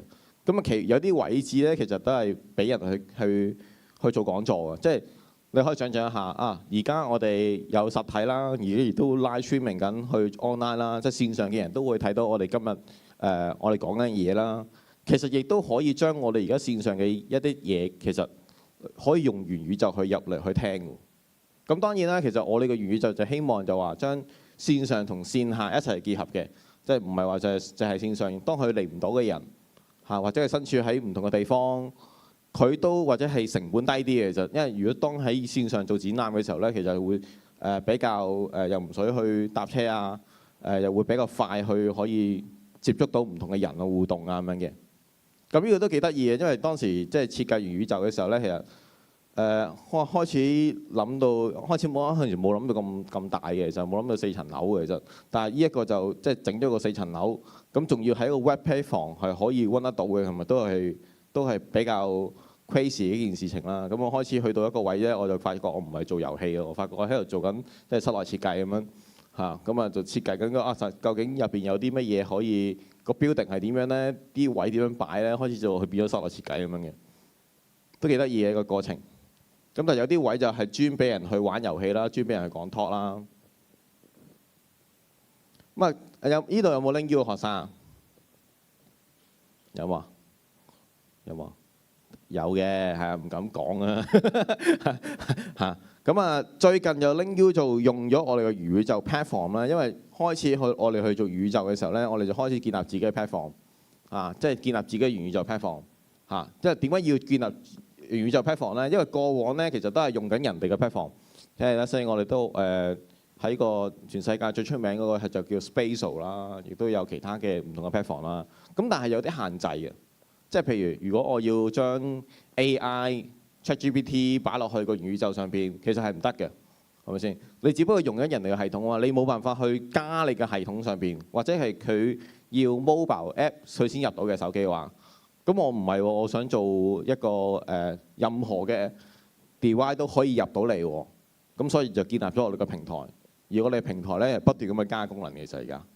咁啊，而家呢個 link U 就係我哋嘅即係 Phase One 啦。咁啊，見到其實喺入去咧有冇人玩過元宇宙先？可能未必有人玩過，好少嚇。呢度可能未必有人玩過嚇。咁而家其實已經 launch 咗㗎啦。咁啊入翻Metaverse.com 咧，其實已經可以大家一齊入去嘅。咁只不過有陣時佢哋去做一啲線上嘅講座、線上嘅 event 嘅時候咧，咁其實就會見得到咯。咁啊，即係呢個元宇宙嘅 case 嘅例子就係我嚟招生啦嚇，因為大家都畢業啦，其實都咁，但係未畢業之前咧，其實 let's say 喺中港兩地咧，其實嘅學生咧，其實都可以入呢個元宇宙咧去參觀佢嘅校園。咁所以都一開始嘅時候，你如果你見到個校園咧，其實都好似曾相識嘅。其實都我哋都現場就做咗啲photography 嘅工作啦，咁喺入邊影相啦，去參考翻個地點啊，都係用翻3D model 去標翻個場景出嚟啦。咁啊，入邊有啲遊戲其實，即係有啲去揾貓啊，或者唔同嘅小遊戲咧，咁你要 check point 完成咁樣嘅嚇。咁啊，所以 that's why 我哋以前嘅元宇宙咧，即係喺幾年前嘅時候咧，去講嘅時候咧，其實就唔係話好多功能可以擺落去。但係而家嘅元宇宙咧，你就可以擺好多唔同嘅遊戲化嘅嘢啊，或者係抽獎啊、投票啊。咁而家都喺我哋系統上面已經做咗嘅，其實。咁啊，即係線上投票、線上抽獎，同埋玩遊戲啊、做積分啊、排名啊，呢啲全部都會遊戲入邊。咁我哋最近都搞緊就將 GPT 元素擺落去個元宇宙上邊去温啦。呢個都幾得意嘅例子嘅，呢個係咧係即係將法律嘅啲知識咧就擺落去元宇宙上邊嘅。咁其實你要過關斬六將啦，咁入邊咧你要即係。你諗我哋多數咧，我哋都會諗係元宇宙係一個即係會做到好似個樂園咁樣。喺呢個樂園咧有唔同嘅 check point， 唔同 check point 亦都有唔同嘅遊戲，可能係迷宮啊，可能係你要揾邊個啊，可能有個角色會同你講嘢啊，佢會帶你做啲任務。其實有啲似你平時打機啦，只不過係將希望就話好多人一齊可以 access 入去，一齊連線一齊玩。希望仲要係可以咧喺入邊去做啲 live streaming 啊，係嘛？即係做啲直播啊，講 talk 啊都可以咁樣嘅。呢個就唔多講，因為嗰個未 launch 好咁咧，我哋咧其實近排我哋搞得最多咧就係 eMesh 個平台。eMesh 咧其實就係未出街個平台嘅，不過都可以俾大家知道究竟我哋做緊啲乜嘢啦咁樣。其實我哋做緊一個虛擬活動嘅策劃平台啊，而喺呢個平台上邊咧，我哋希望就將無論你嘅大小嘅活動咧，即係大嘅活動或者細嘅活動咧，都可以喺元宇宙上邊咧，或者喺用我哋嘅系統咧，可以做一啲報名啊，做啲搞一啲活動啊。譬如你做一個市集嘅時候，會唔會可以用我哋嘅系統可以喺線上做市集咧？咁你做會議嘅時候，可唔可以做會議咧？咁呢啲咁嘅 content，我哋多數都會即係標好唔同嘅場景出嚟嘅，即係我哋喺 design team 嘅部門嘅時候，佢都會標好多唔同 3D model 啦。咁有陣時我哋有啲 project 咧係有陣時用Unity Engine， 有陣時用 Unreal Engine 好似頭先 Virtual Production 都係用 Unreal Engine。有陣時用可能用 Maya Blender 去 build 啲 3D model 啦，落去元宇宙上面去温啦。不過元宇宙同我哋平時即係如果做電影或者做廣告係好唔同嘅地方啦。咁我哋要諗下點 automation 令到佢係可以喺個元宇宙上面温點樣去減 poly 令到佢可以喺一個最低消耗嘅底下去用嘅。不過呢個位有個令我諗起一個好得意嘅例子咧。我哋啲同事 program 同事咧好憎蘋果嘅。咁我都覺得咧，我唔係好憎蘋果，我都好買好多蘋果嘢嘅。咁但係就即係有陣時去到某一個位，我頭先喺度聽 talk 嘅時候，喺一個位嘅時候，即係我覺得蘋果係咪令到元宇宙搞彎嘅一個例子咧？諗緊，因為咧喺一個元宇宙上邊咧，Apple 嘅 iPhone 機咧行元宇宙咧係真係渣好多，係真係窒好多。你攞部 Android 機咧3-4千蚊都可以好順。唔知個蘋果機硬係咁慢嘅，唔知點解。搞到我擺唔到好多 3D assets 落去，咁呢個一期望喺未來嘅日子可以改進一下啦。我唔知佢啲 A15、A16 咁樣噶嘛，希望可以做得好咯。我唔知懷疑佢係特登都唔定，其實係咁但係就即係平時如果行元宇宙咧，喺個電腦 Mac 機或者係一個 Android 嘅機，其實都係好順暢，好冇問題啦，都係好好玩嘅啫。喺個元宇宙頭先都講啦，即係一個跨平台元宇宙啦，係唔使裝任何嘅 app 啦，亦都可以將線上同線下聯繫啦，亦都將一個線上活動遊戲化活動亦都可以統計到唔同嘅人去入嚟，有咩人去參加啊，有咩人去玩啊，統計佢哋嘅興趣啊。咁其實我哋期望喺呢度咧，其實做到四樣嘢嘅。第一樣係推廣大型活動啦，第二就當你中小型嘅展覽嘅時候，你都可以我哋進行參展啦，亦都可以將你嘅一啲唔同嘅品牌產品喺元宇宙上面去宣傳啦。可能譬如係咩咧？譬如係你同GPT 去講，你去 train 佢咧，先我哋俾個 document 你 upload 個 document 上面咧。喺呢個跟住咧就會喺元宇宙上面咧就出 GPT 咧就會解答到你嘅資訊啦。佢會即刻同你講用英文或者用廣東話去講翻你嘅產品或者講翻你想要嘅服務啦。咁我哋會有好多唔同人都會建立到唔同嘅展廳去幫人哋去做一啲元宇宙。咁亦都有啲遊戲啦、互動啦、交流啊、積分咁樣啦，係啦。咁所以好多嘢可以做到嘅。其實你去搞一個線上嘅活動啦，去揾一啲客戶啦，去建立品牌啦，去揾一啲合作嘅伙伴啦線上直播，我覺得有一個例子好得意嘅就係，我覺得開始我諗呢樣嘢嘅時候咧，即係點解我諗咧？因為好多客戶咧，即係好多嘅唔同嘅機構咧，就想做線上元宇宙，但係其實以前嘅線上嘅活動係點樣做啊？線上活動嘅話，有冇參加？有參加過，大家有參加過，就係網頁。就 Web 2.0嘅網頁，但係呢個問題 Web 2.0網問題係咩咧？問題就係你見唔到人哋去有一啲互動，你唔可以同人有互動。你入到去嘅時候亦都係冷清嘅。咁元宇宙就係要咁樣去令到佢做得好。如果大家玩開Four Guys係咪都會有玩係嘛？冇玩Four Guys笑啦係咪笑啊？咁其實哇一入嚟好多人一齊做互動，我哋就係希望喺呢個線上嘅活動。或者希望透過我哋咁嘅平台，可以令到多啲人喺線上面有多啲唔同嘅互動嚇。咁點樣可以令到佢互動咧？有好多嘢嘅。咁但係我哋就慢慢去加唔同嘅功能嘅元素，令到可以實行到咯。咁亦都當如果要宣傳一個活動嘅時候，我哋都會有個系統去做咯，係。咁啊，有好多機構都可以用我哋嘅呢個元宇宙去幫助去做唔同嘅嘢啦，係啦。咁呢個就係近排就佢哋訪問 Link U 啦，咁就見到個元宇宙，我哋睇下。自1888年廣州創校到香港復校，再到數碼時代嘅未來係咪可以將3D scanning 啊，將個實景去擺落去元宇宙上面去展覽啊？因為有啲景其實你都可以用翻真實嘅場景同相去做翻啲 3D model 喎。嶺南大學俾準大學生。依個有啲唔同，依個就真係標 3D 嘅。以嶄新嘅溝通模式接收。元宇宙最大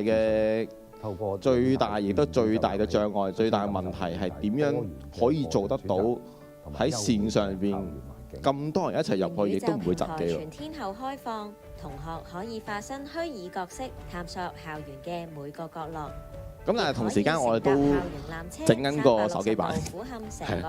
咁我哋兩邊都有嚇。同學可以網頁版同手機版都會有。大樓嘅展覽入面揾到自己心儀嘅課程，行到攰仲可以參加元宇宙活動同玩遊戲添。一齊踏入 Metaverse， 因為佢得意㗎，呢個 3D model 就擺落去元宇宙上邊，做咗個場景㗎嘛。博雅教育啦。你都可以 check 呢個曲去入去啦。OK。咁好，我今日就係咁多啦。咁睇下大家有冇啲同學仔有冇啲咩對於元宇宙嘅問題？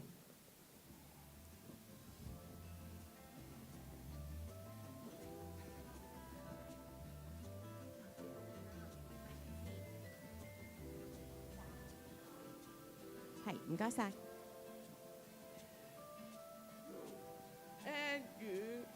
宇宙嘅場景嘅設計都好靚咧，就點樣探索嘅呢個環境咧，就廣受傳媒嘅得體承認嘅。另外咧就我想知道咧，就元宇宙入面啲人咧就行嚟行去，點樣撳就跳到呢度就另一個嘅。即係佢意思係元宇宙裏面啦，見到好多人啦，咁可以喺裏面係走嚟走去，可能好似頭先 HKPC 咁，佢裏面有好多唔同嘅層數啊咁。咁其實 Metaverse 咧其實都幫咗我哋好多。當日喺疫情嘅時候啦，我哋搞 exhibition， 或者我講少少，我知道當日搞 exhibition 嘅時候咧，我哋啲同事咧好頭痛，因為疫情啦，因為有社交距離啦，咁點樣搞？咁我哋啲同事就捉咗阿 Tony 咧，就幫手做咗個 Metaverse。咁其實呢個同學仔就話咁喺個 Metaverse 裏面，我想可能去2樓嗰個 exhibition 喎，咁應該點樣做？可以點樣 control 咧？咁或者係啊，所以其實就你可以有個真人㗎嘛？可能你未來會唔會有機會，當越做越多嘢嘅時候，會唔會請一個喺線上元宇宙做解答，或者係佢做帶領嘅，即係 customer service 啊，或 CS 啦，有個 CS 喺元宇宙上邊你當有人入嚟嘅時候，我咪同你傾偈咯，我咪同你講呢度帶你去行呢個元宇宙係點樣咯咁呢個都係好得意嘅 case 嚟嘅，但係有機會都會去實現一樣嘢嘅，其實因為之前啲 HBC 個例子得意到咩咧，就要揾我哋嘅同事啦，要幫手喺元宇宙上面影相嘅因為你都要 cap 翻啲活動嘅相噶嘛。咁但係你唔係真係攞住部相機去影喎，你係喺入邊你叫啲人排好喺元宇宙上面排好，然之後就夾啱嘅 filming，即係咁樣影咯。呢個幾得意啊，幾得意嘗試嗰陣時。攝影師哥哥，我哋一陣間除咗元宇宙見之外，都應該喺呢度見嘅，同大家實體見嘅。OK， 影咗大合照係咪？一陣間都會影大合照。但係仲有冇同學仔有問題對於呢個 Metaverse？ 呢個都比較我自己覺得比較新啲嘅 topics 啦。係咯，有冇同學仔想問問題？定係又係怕醜？次次都係咁。跟住一陣間就完咗個 event 就捉住我哋啲 speakers 㗎啦。OK， 或者你大家會唔會都想係問下點樣入行啊？會唔會大家都想問下？有啲同學都岌頭。元宇宙點樣建功嘅？哇！元宇宙建功，唔知啊，遲啲會唔會有咧？係我元宇宙同你建功係咪？好，呢個有個同學仔，唔該你。其實我唔同學仔，我老師嚟嘅，係啦，係啦。咁咧就有冇啲元宇宙酒店啊嗰啲咁樣咧？即係例如而家睇波咧，即係其實少少法律問題嘅係，即係例如而家啲酒店咧咪歐國杯就 book 間房裏邊俾你睇波咁樣噶嘛。咁啊元宇宙上面如果我有個 channel 睇波咁樣，佢係咪都要買 license 都要有咩咁樣啊？呢啲嘢正常有得做喎。正常嚟講都係要嘅，正常都要買 license 嘅。咁但係 bandwidth 做唔做到啊？呢啲咁嘅事嚇，即係 bandwidth 嗰啲可唔可以做到？做到。我哋元宇宙上面咧，你睇嗰啲影片咧，即係有啲播放嘅影片咧，嗰啲都係 streaming 嘅，擺落 server 上面嘅。咁啊有條片咁啊做 streaming 咯，咁亦都有 link U 咁樣咧，有個 blog 㗎，佢可以 streaming 自己嘅頭像，亦都可以 streaming 佢個電腦個畫面咧，咁啊見得到個效果。即係如果你睇波一齊入去元宇宙睇波，咁當然啦，要撇除個 license 嗰個問題先。第個 license 咧就係可能你買 Now TV 嗰個plan 嘅。咁你唔 suppose 你線上咧俾咁多人去睇嘅，咁咪98蚊可以做到100人去睇啊嘛，咁咪唔使做咯咁樣啦，係啦。果然喺線上係可以有好多無限嘅可能性。頭先話見工都係得意嘅，其實都係反而咧疫情嘅時候咧，好多人喺線上做 team building。team building， 其實 team building 咧有另一個用法咧，就係見工落嚟。咪睇下你嗰個應對啊、應答啊、回答啊，咁嗰啲評審就即係睇，即係嗰啲人就會睇下你即係個反應啊、個應對咁樣咯。其實都已經係有喺元宇宙嘅見工。不過我都想提一樣嘢咧，元宇宙都係一個呢三個名係一個概念嚟嘅，係概念嚟嘅嚇，就有太多唔同嘅定義啦。呢個位置咁當然，如果我要同一啲唔同嘅人去講元宇宙咧，我開始。其實有少少氣餒，開始，我唔想再講元宇宙，我想講線上活動嘅其實，但係線上活動又好似又唔係我嗰樣嘢嚟嘅，咁所以呢個位未來點樣去決定元宇宙，點樣去做得好，就係靠大家啦，可能大家嘅努力啦，個行業嘅努力啦，去建構一個多元化係實用嘅元宇宙咯，係啦。OK， 但係我想問咧，如果我見工咧，我可唔可以唔出我自己嘅樣，我出我個 characters， 你會唔會接受啊？可以嘅，其實而家係出緊佢 character 嘅。如果佢真係有要求嘅時候咧，就可以開翻個視像咁樣嘅。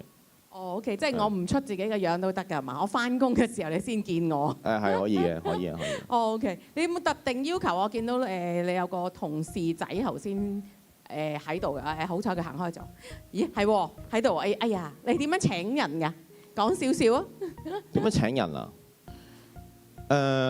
我哋公司係有分 sales team、project team 同埋 design team 同 program team。咁所以如果你係識 program 嘅，可能識因為入邊咧牽涉嘅層面都比較多，其實我都唔知道去點樣講。但係唔同方面嘅層面，我哋都會有請人嘅。咁如果 design team 嘅話，就即係可能識Maya 或者 Blender 啦，其實已經唔係好 care 嗰啲tools 嘅，你係識用咩？總之你係用緊行業用嘅軟件嘅話咧，即係你用緊學校教嘅可能 Maya、Blender 嘅話咧，我哋就已經係即係可以做啲 3D assets 啦。如果你 2D 比較強，你咪可以畫啲 concept art 啊，去做翻啲元宇宙。因為當你要做一個元宇宙嘅時候，樂園嚟噶嘛，咁你要做翻啲 concept art 嘅時候，你先至可以知道個元宇宙係點樣，然之後再做 3D modeling 咯。咁而我哋其他project team 同 sales team 咧，其實佢又唔需要識 design 嘅工具嘅。咁啊，多數佢要知道點樣去即係 marketing sense 我哋叫做係咪先嚇？但同學仔有冇去過？我成日都問一個問題啊，同學仔有冇去過 team lab 啊？有啲人有啊，有冇去過 team lab 啊？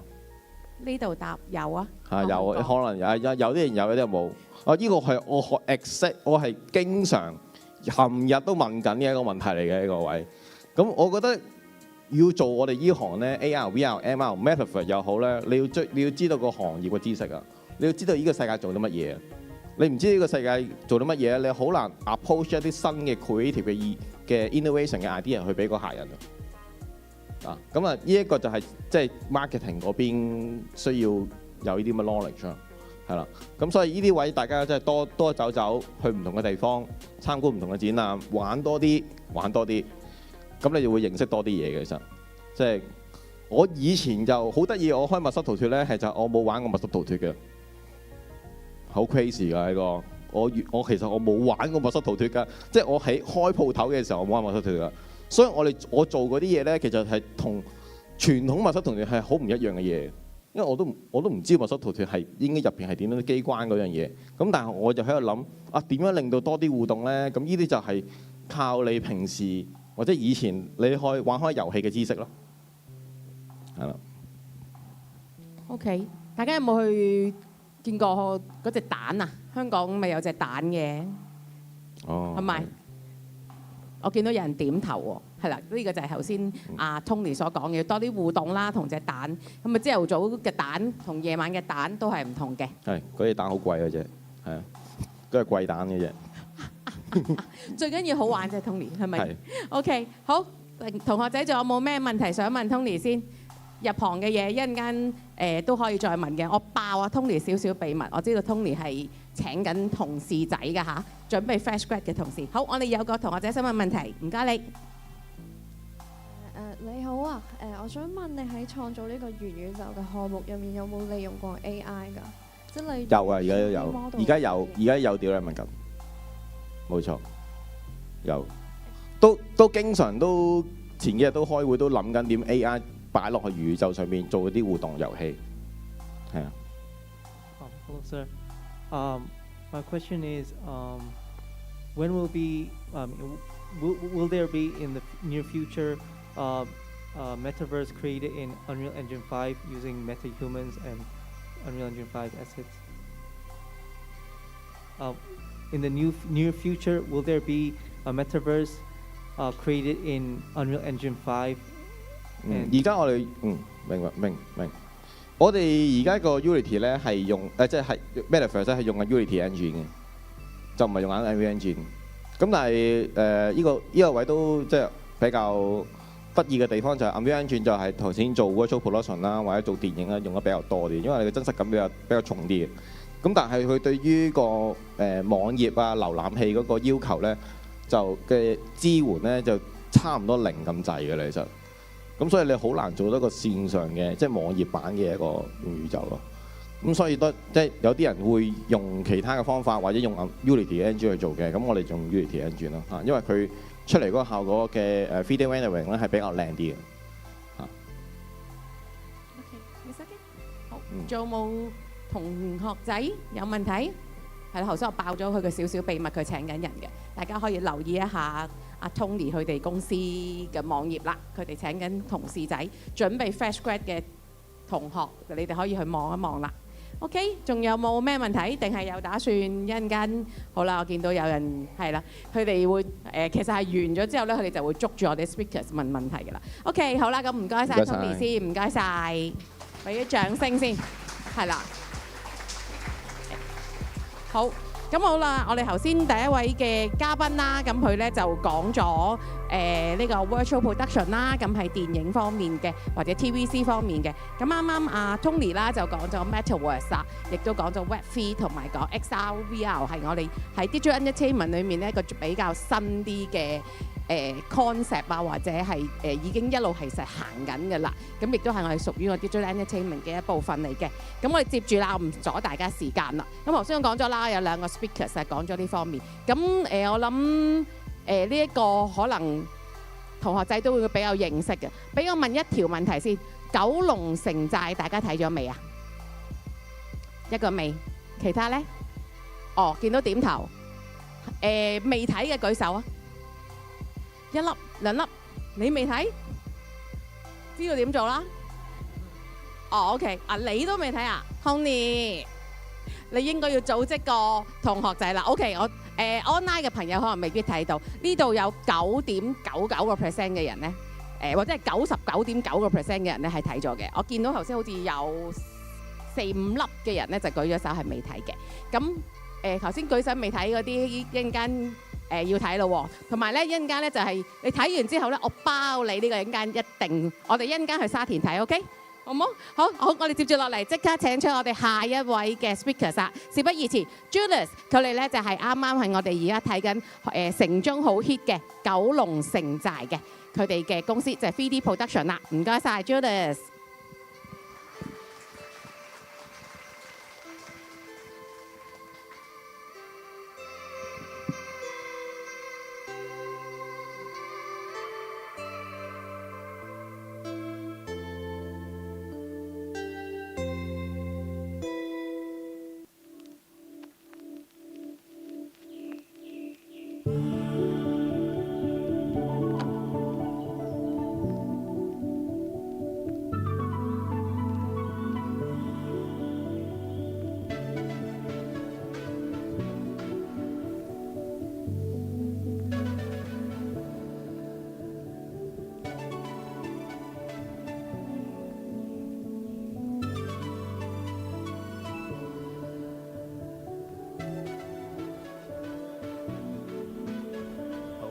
等我一陣啊，準備下啲嘢先。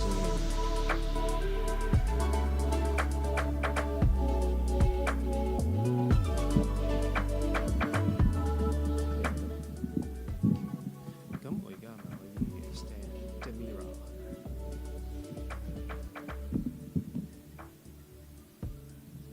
我應該 mirror 咗啦，係。OK，好，等陣先啊。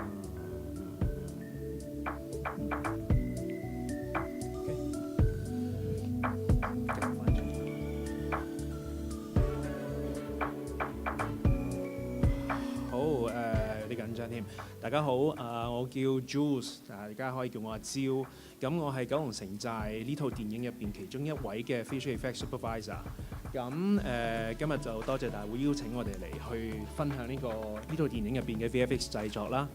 咁賣下廣告先，我哋間公司咧叫做 3D Workshop。咁 3D Workshop 咧就其實係一間香港嘅 VFX 公司，我哋已經有19年歷史㗎啦。咁啊，下年就已經20週年㗎啦。咁公司而家咧就大約有40人左右啦。咁我哋主要做嘅咧都係電影，咁亦都之前有做開啲廣告啊、MV 啊、animation 啊都有做開嘅。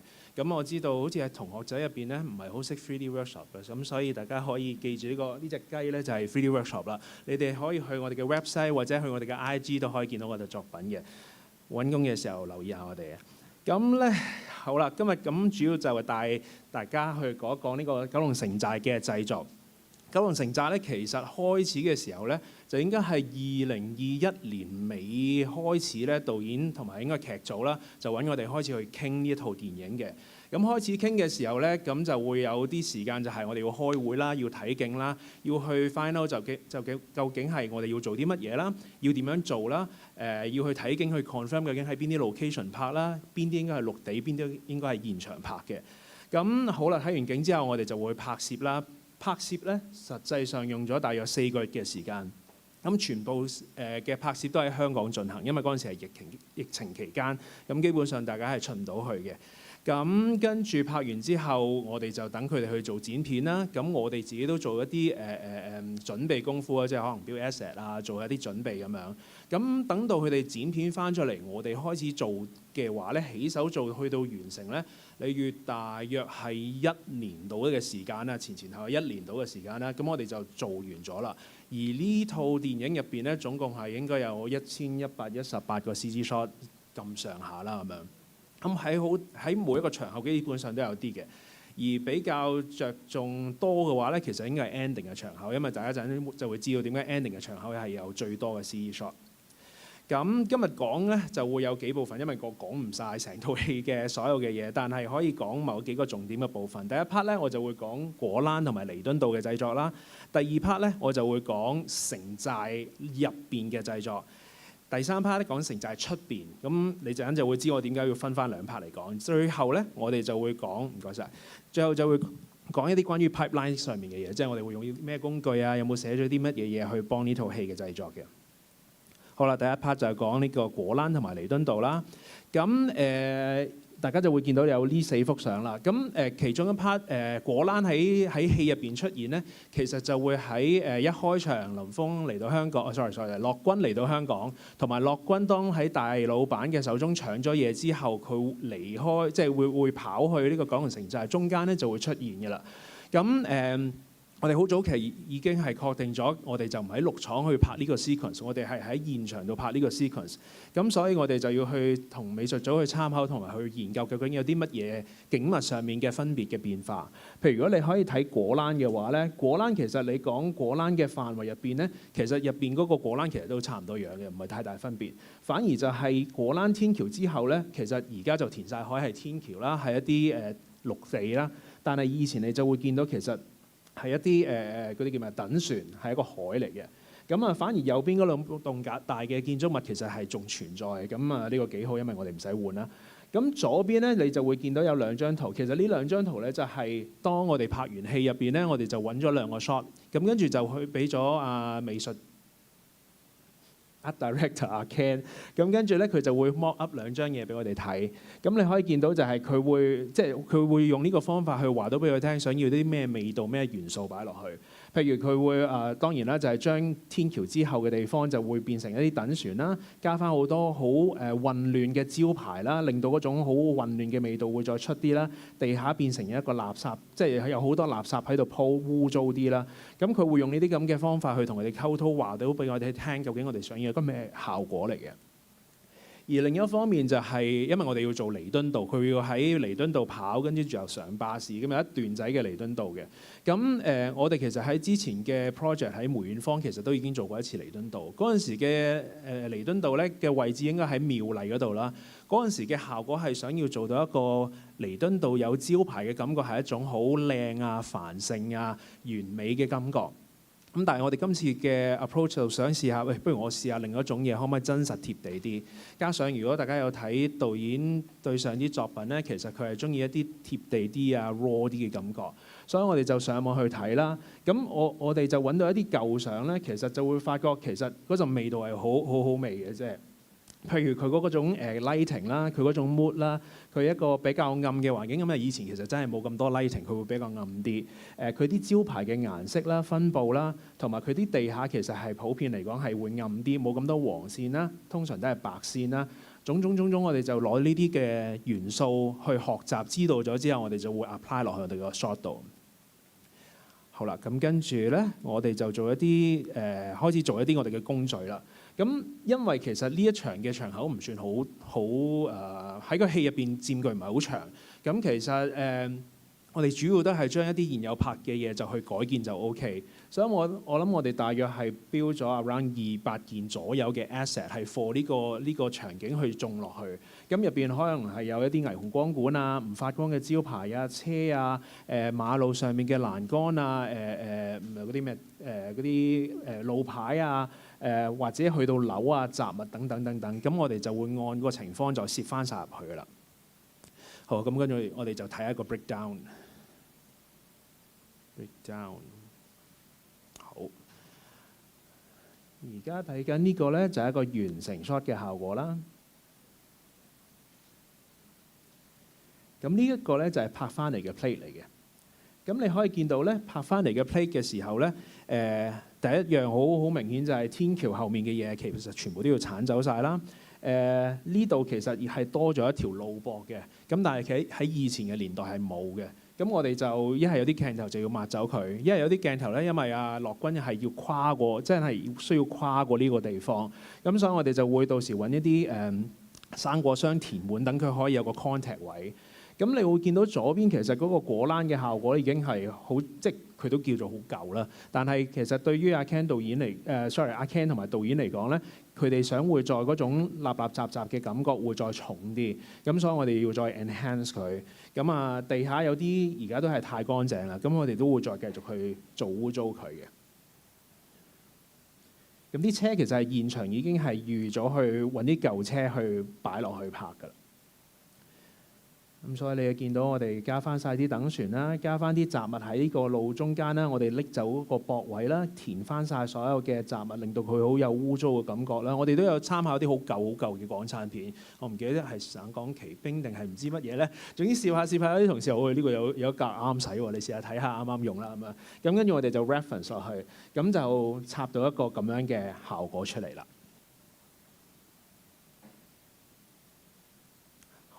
我哋再睇下一個 shot。好，呢個就係我稱為果欄 shot 啦。我哋睇一次先啊。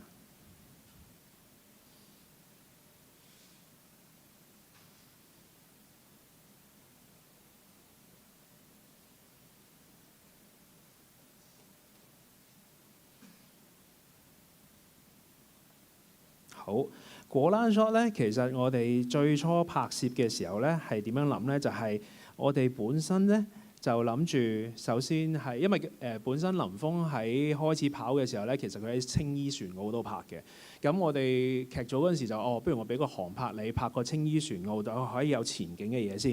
咁遠處你就種翻晒種翻晒果欄啊、油麻地嘅位置啦。咁但係後尾我哋度嚟度去都發覺，咦唔係喎，其實調轉做好啲喎。咁所以咧，我哋就自己咧就揾同事咧去咗航拍咗油麻地呢個地方。咁因為其實係有成個啱晒嘅地形啦、規劃啦，我哋即係咁樣按住嚟標會再好好多。咁我哋當拍完之後咧，我哋就 on top 去加建。咁拍嘅時候，我哋就唔會揀去夜晚啦，因為通常夜晚啲航拍咧啲畫質就會好差。咁所以我哋都係會將一個近入夜嘅狀態啦，將佢扭色啦，再之後加翻啲着燈嘅效果，做翻夜晚嘅感覺。咁所以你而家你就可以見到就係、其實我哋 track 完之後，我哋就將所有嘅 object 去加翻晒上去，因為嗰條路已經唔同晒㗎啦。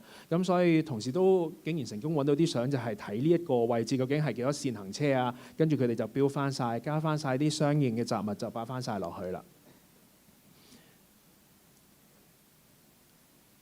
咁你見到遠處咧灰色咧係因為其實而家嘅油麻地已經好多高樓大廈啦，咁嗰啲完全係用唔到，咁所以我哋唯有嘅就係將佢 replace 咗佢咁樣。咁做咗好多唔同嘅 lighting 啦，譬如左邊嗰啲大廈咧，我哋考古嘅過程咧就發覺其實佢喺嗰個年代係存在嘅，只不過就可能我哋要做小舊化，又或者係頭先我哋拍嗰啲 footage 因為係日頭啊嘛，我哋如果轉咗夜晚嘅時候，就要加翻啲點燈嘅儀式，咁跟住令到佢好似翻夜晚嘅感覺。咁你見到遠處最畫面頂咧，其實係一條比較光嘅街，其實嗰條就係彌敦道，因為個劇情上樂君就係要走去彌敦道嘅，咁所以 hence 嗰度係一個比較繁盛啲嘅街道啦，所以我哋就特登喺冚上面咧都將佢做翻光啲咁樣嘅。咁呢個就係我哋嘅果欄 shot 啦。好，呢個就係當樂君跑出去彌敦道嘅時候嘅鏡頭嚟㗎啦，都係俾大家睇一次先。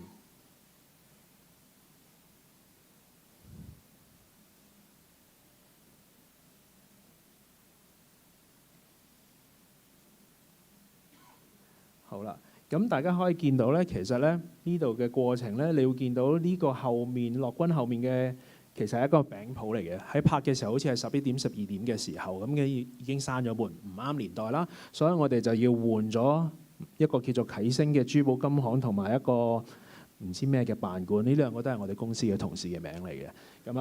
咁跟住咧去到其中一個就係幫手喺城寨做咗好多好靚嘅 layout， 咁呢個好叻仔嘅同事。咁跟住你見到對面咧就係因為呢條中間彌敦道係一條花槽嘅，咁其實係以前係完全冇嘅。咁我哋就唯有要全部都要抹走啊，跟住要再 replace 晒其他嘢落去嘅。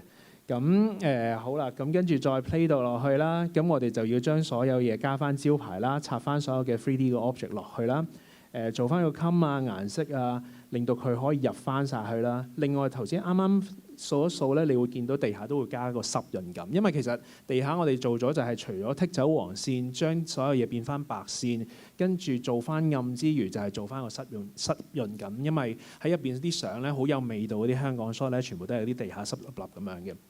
咁我哋做完呢樣嘢咧，最尾就將佢再調一調調一調色啊！今日啲廣東話唔知做咩事，咁就要將成個嘢暗翻啲，令到佢會比較似頭先大家喺相入邊嗰陣味道嘅。咁跟住呢個就係 final 嘅 shot 啦。咁初頭我哋做呢個 sequence 嘅時候就諗住，我哋實拍啦，其實換嘅嘢都唔係好多嘅啫。咁但係開始某啲做下個 shot，發覺咦，其實成個畫面有一半以上都要換晒。咁但係其實呢個都係一個好事，即係起碼有一個已經有根據嘅地形，我哋再去換嘅時候，件事係會 straightforward 好多。好，咁跟住就係講到第二 part 啦。第二 part 就係講城寨入邊啦。咁開始睇啲相先。城寨咧，其實入邊嘅嘢咧係分咗，主要係兩個地方拍嘅。一個地方咧就係喺達德小學，達德小學即係好多鬼嗰度。咁咧嗰個達德小學美術組就係用得好盡嘅，即係譬如呢個咁嘅 open area 咧，佢哋就用咗嚟去搭建廟嗰個位置啦，甚至乎 ending 打鬥嘅時候，佢哋都係會喺呢個位置嘅。咁而側邊嘅位置咧，會用咗嚟做樂君同初初入嚟嘅時候，同信一喺度打交啦，電單車喺度經過啦，佢喺度賣粉，但係俾人打鑊金嗰度啦。咁跟住喺呢個食叉燒檔有一個茶檔嘅位置，其實都係呢個嘅後面拍啦。咁跟住魚蛋妹嗰個雞竇都其實喺呢個位置，所以其實佢哋係好用盡咗唔同嘅地方嚟做。咁入邊嘅景係非常之靚。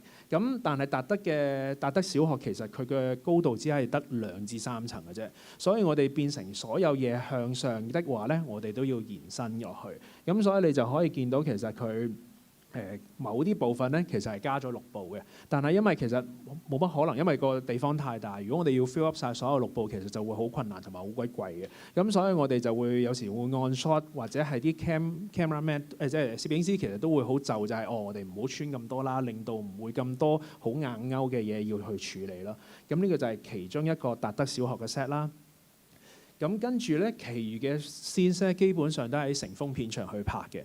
成風片場咧，若果你哋有睇套戲咧，就係佢有條好似一條街咁樣嘅，有個巷咁樣，有好多濕立立，跟住就係有一啲燒味檔啊之類咧。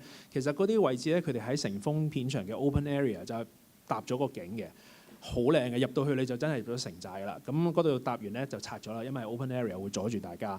咁其餘嘅嘢咧，佢就喺晒綠廠入邊拍。綠廠佢哋咧好聰明，做咗一個方法，就係佢哋會有多所謂嘅景片，即係佢哋好似有個 L 型嘅牆，咁佢哋就將佢陳設晒好鬼靚仔嘅，甚至乎有啲天台嘅 set 咁樣。咁佢哋喺每一個佢哋需要嘅場口，佢哋就好似 mix and match 咁樣去配搭一個啱嘅樣去俾佢用。而大家見到呢個咧就係放風箏嘅天台嘅 set， 咁全部嘢都係同一個倉嚟嘅啫。呢個放風箏嘅天台 set 就係用喺放風箏嘅天台啦，冇嘢啦。咁咧跟住咧呢一個咧就係佢哋追逐嘅 set， 追逐嘅 set 即係去到 ending 啊，黃狗同樂君嘅追逐咧，其實就會喺呢啲咁嘅地方拍㗎啦，呢個 set up 度拍㗎啦。咁跟住呢個就係喺 ending 佢哋四子同阿黃狗去打鬥嘅 set 嘅狀態啦，亦都係非常之靚嘅。嗱，上面嘅6部咧，大家會見到就係哇，做咩掛成咁嘅一岩一忽嘅？由於呢個廠嘅高度有限，即係你基本上你起咗嗰個景片之後咧，其實上面唔係剩得好多位嘅啫。仲要預燈光先可以打燈落嚟啦。咁所以其實6部係冇乜可能可以咁樣去封到好靚。咁所以唯有就係我哋另一位 Supervisor 小富咧，就喺現場去 shoot 嘅時候咧，就會話俾佢聽，譬如話呢啲地方可能呢度咁樣去遮翻6部就 OK 啦，滿足到。因為主要就係若果個頭即係頭髮係咪好難 key 㗎嘛？如果呢啲地方我哋可以 cover 到嘅話，其實就已經足夠啦。咁其餘嘅地方我哋只要我哋係能力上可以勾到嘅話咧，咁我哋都可以話嗰啲地方就未必一定要6部啦咁樣。咁呢個要睇情況去做。咁呢個就係 ending 嘅其中一個 rooftop set 啦。咁當樂君同埋黃狗打咗落去嘅時候咧，喺度蹦下嘅時候咧，其實就要做另外一個 set 啦。因為其實佢係喺劇情上佢係跌咗落去幾層樓啊嘛，但係因為呢個 set 其實得2層樓高度啫嘛，咁所以就要用另外一個 set 去拍攝啦。咁呢個就係嗰個狀態啦。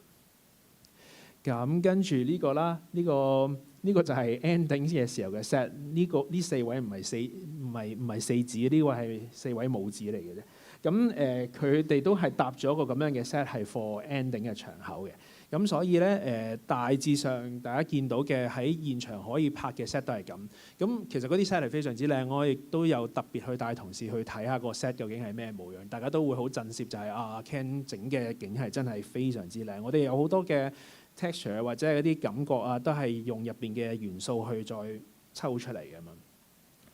咁有啲 pre-visualization， 咁點解會有需要去做呢啲嘢？就係因為其實拍攝好初期，好啦，大家都知道我搭咗個廟喺度啦，我搭咗喺個達德小學呢個咁嘅圍邊啦。咁但係究竟我哋 extend 上去之後，究竟個樣係點樣咧？所以我哋有時喺中間，我哋都會做少少咁嘅previs 啊，或者係 pre-visualization 嘅嘢，我哋去 visual 下究竟將來嘅效果係點。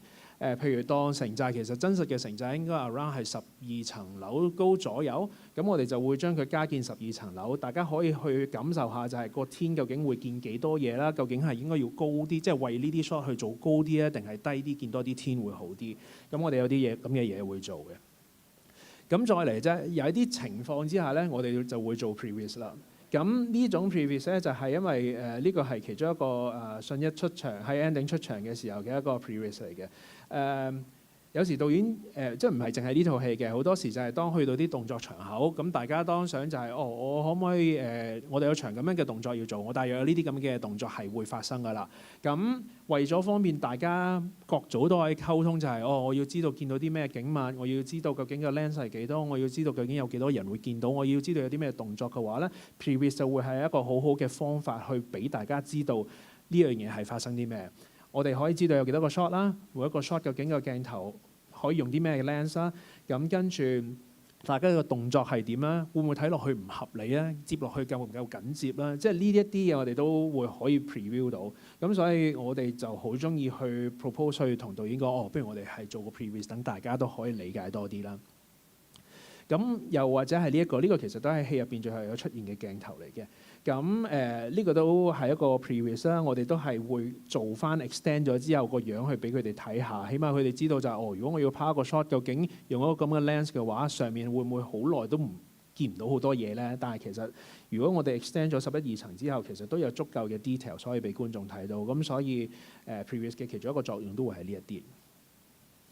咁跟住有啲 development 嘅嘢啦。咁咧喺所有嘅呢啲場景入邊咧，窒住咗添。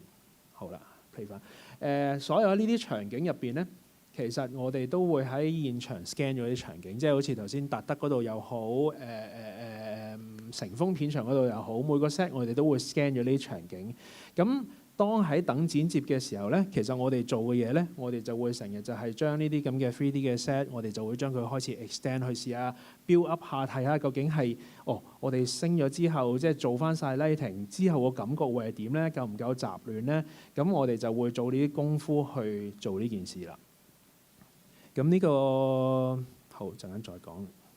咁啊，頭先嗰個就係嗰個 ending 或者係廟嗰度嘅一個場口嚟啦。呢個就係其實你中間見到溶溶爛爛嗰 part 咧，其實就係 scan model 嚟嘅。嗰個係4指打交嘅位置嘅。咁我哋就會 preview 一下向上 extend 之後嘅效果，擺下 layout 睇下究竟嗰個過程，唔係 sorry 嗰個 layout 上好唔好睇嘅。咁好似呢個啦，呢個就係當樂君同埋阿黃狗跌咗落去嗰個深淵嘅時候嗰個 layout 嚟嘅。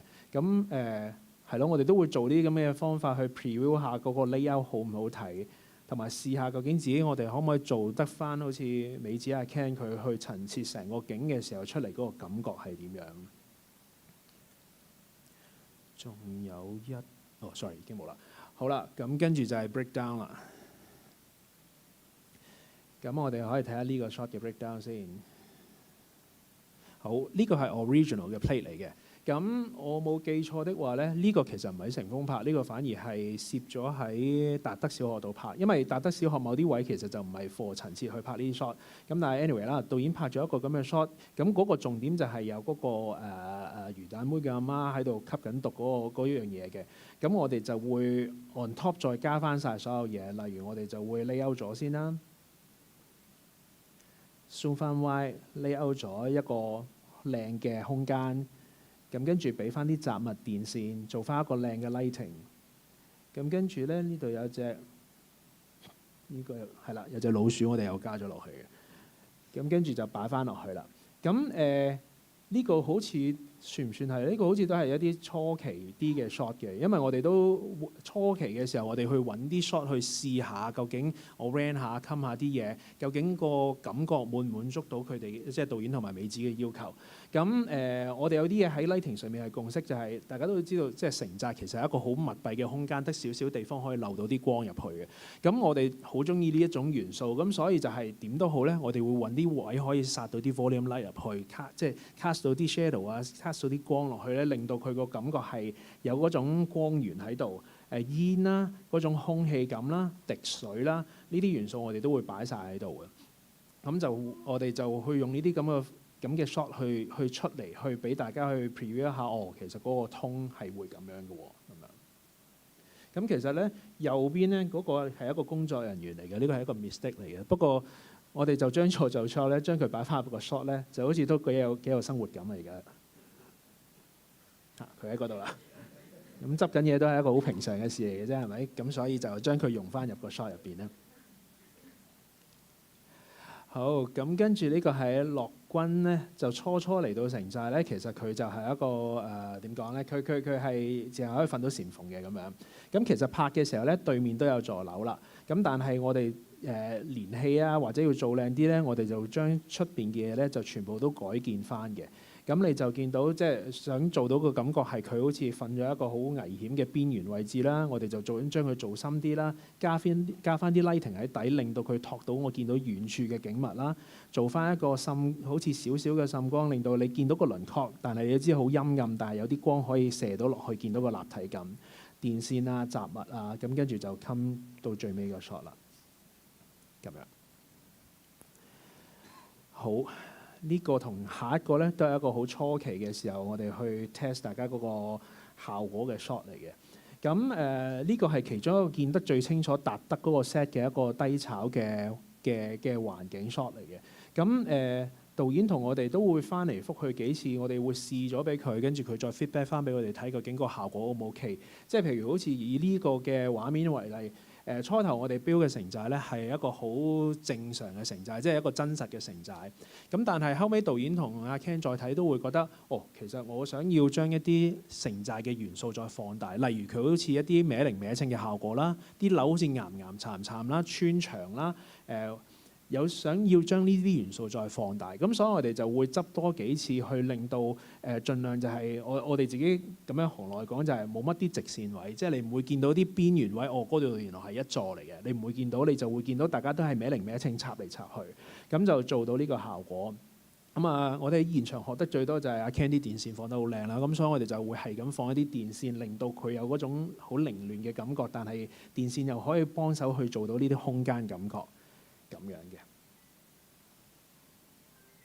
咁其實入邊都有少少暗瓦底見到啲滴水啊嘅細節嘅，咁我哋都盡量加翻上去。咁呢個係一個 shot 啦，呢個就係另外一個 shot 我哋去 test 嘅。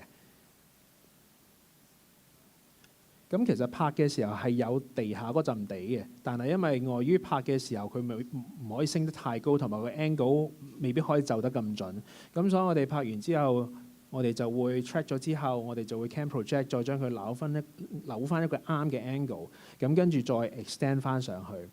咁喺過程入邊，美術指導就會同我哋去釘就係、可能啲線縫我哋想要個 variation 多啲啊，啲雜物嘅類型，因為我哋之前可能會擺得比較黐線，就可能會擺咗一個紙皮箱落去嗰個線縫度，跟住美指就話：唔會有紙皮箱喎，大佬。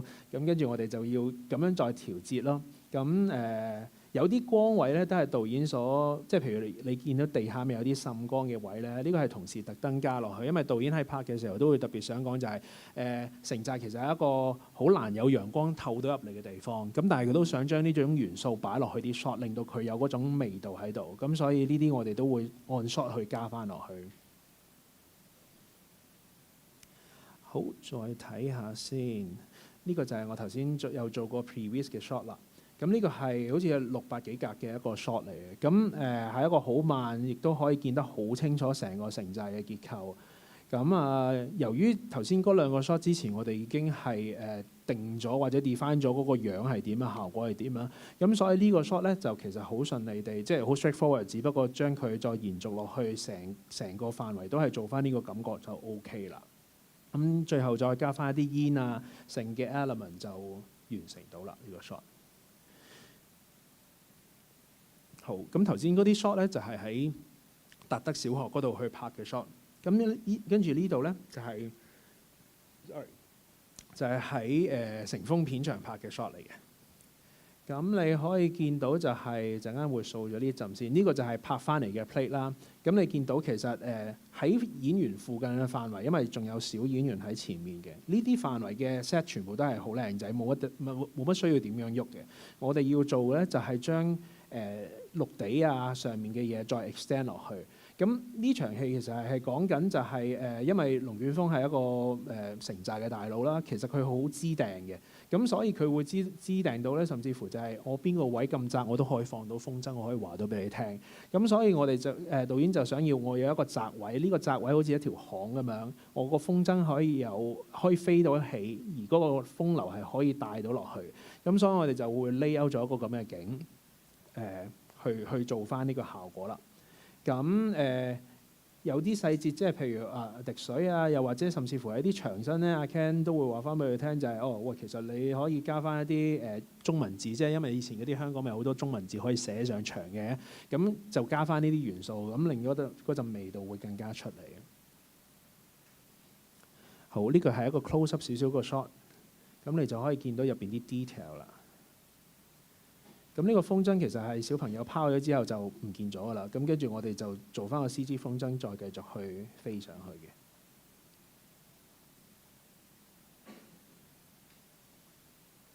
咁同埋你會見到咧，下面咧我哋好成日都會加啲煙嘅元素啊，因為其實嗰個景係好 still 嘅。咁若果要加到一啲煙啊、一啲 live 啊、流動啲嘅嘢咧，係會令到嗰個景嘅即係個成個畫面嘅真實感會提高嘅。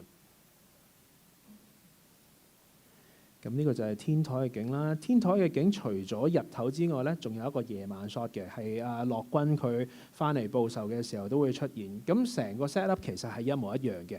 咁我哋同之前做個分別咧，盡量只係轉咗個 lighting 嘅啫。咁個 lighting 我哋嘅諗法就係因為通常夜晚就係一啲月亮光啦，咁我哋就做一個ambient 係一種藍色嘅光啦。咁因為佢下面其實係盂蘭盛會啊嘛，咁我哋就會 hint 就係下面其實會有啲紅色嘅燈光滲翻上嚟，所以你見到遠處下面咧，其實係一啲紅色嘅光滲上嚟嘅。咁有一樣嘢可以提到就係其實咧。你見到拍嘅時候咧，個 lighting 咧係會相對 neutral 嘅。neutral 嘅意思即係佢通常都有一啲比較偏白嘅光去打咗呢個場景。咁但係因為如果你就咁去睇嘅話咧，你會即係個感覺唔夠似夜晚。咁所以我哋除咗打燈喺個環境之外咧，我哋最尾都會做一啲 grading 咧，去令到將成個shot 嘅顏色咧變翻個 tone 似翻夜晚。咁嗰個顏色嘅元素就似係一個冷通嘅月亮光啦。咁跟住就撞翻一個暖通嘅下面一啲煙火嘅光打上去咁樣。咁呢個就係天台嘅 set 啦。呢個就係一個逃走中嘅 set， 大家可以睇一次先。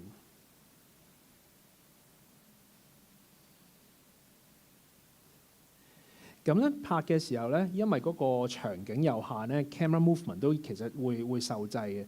咁所以有啲 shot 咧，導演係會要求我哋就係、喂，不如你將佢再 extend 再拉歪少少去睇呢件事，想表現到就係、城寨有好逼好窄嘅地方，但係其實都有好多地方可以係好危險、好高空嘅地方，好歪嘅。咁所以呢啲 shot 咧，佢就會叫我哋特登再做歪啲。咁我哋就會淨係攞翻中間嗰忽，咁跟住再 extend 周圍嘅環境，令到嗰種危險嘅感覺會再出啲。除咗呢個 shot 之外，呢個都係做咗同樣嘅功夫嘅。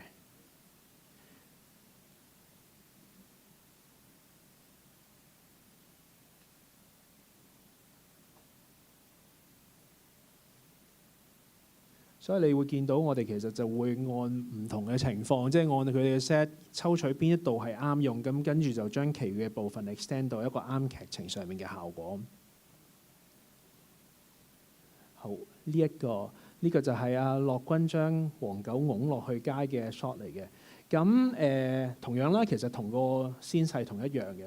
咁下面咧，你見到一啲長條嘅屋咧，其實係我哋會參考翻，就係城寨其實有一個位咧，原來係比較通窿啲，下面就好似一個社區會堂咁樣。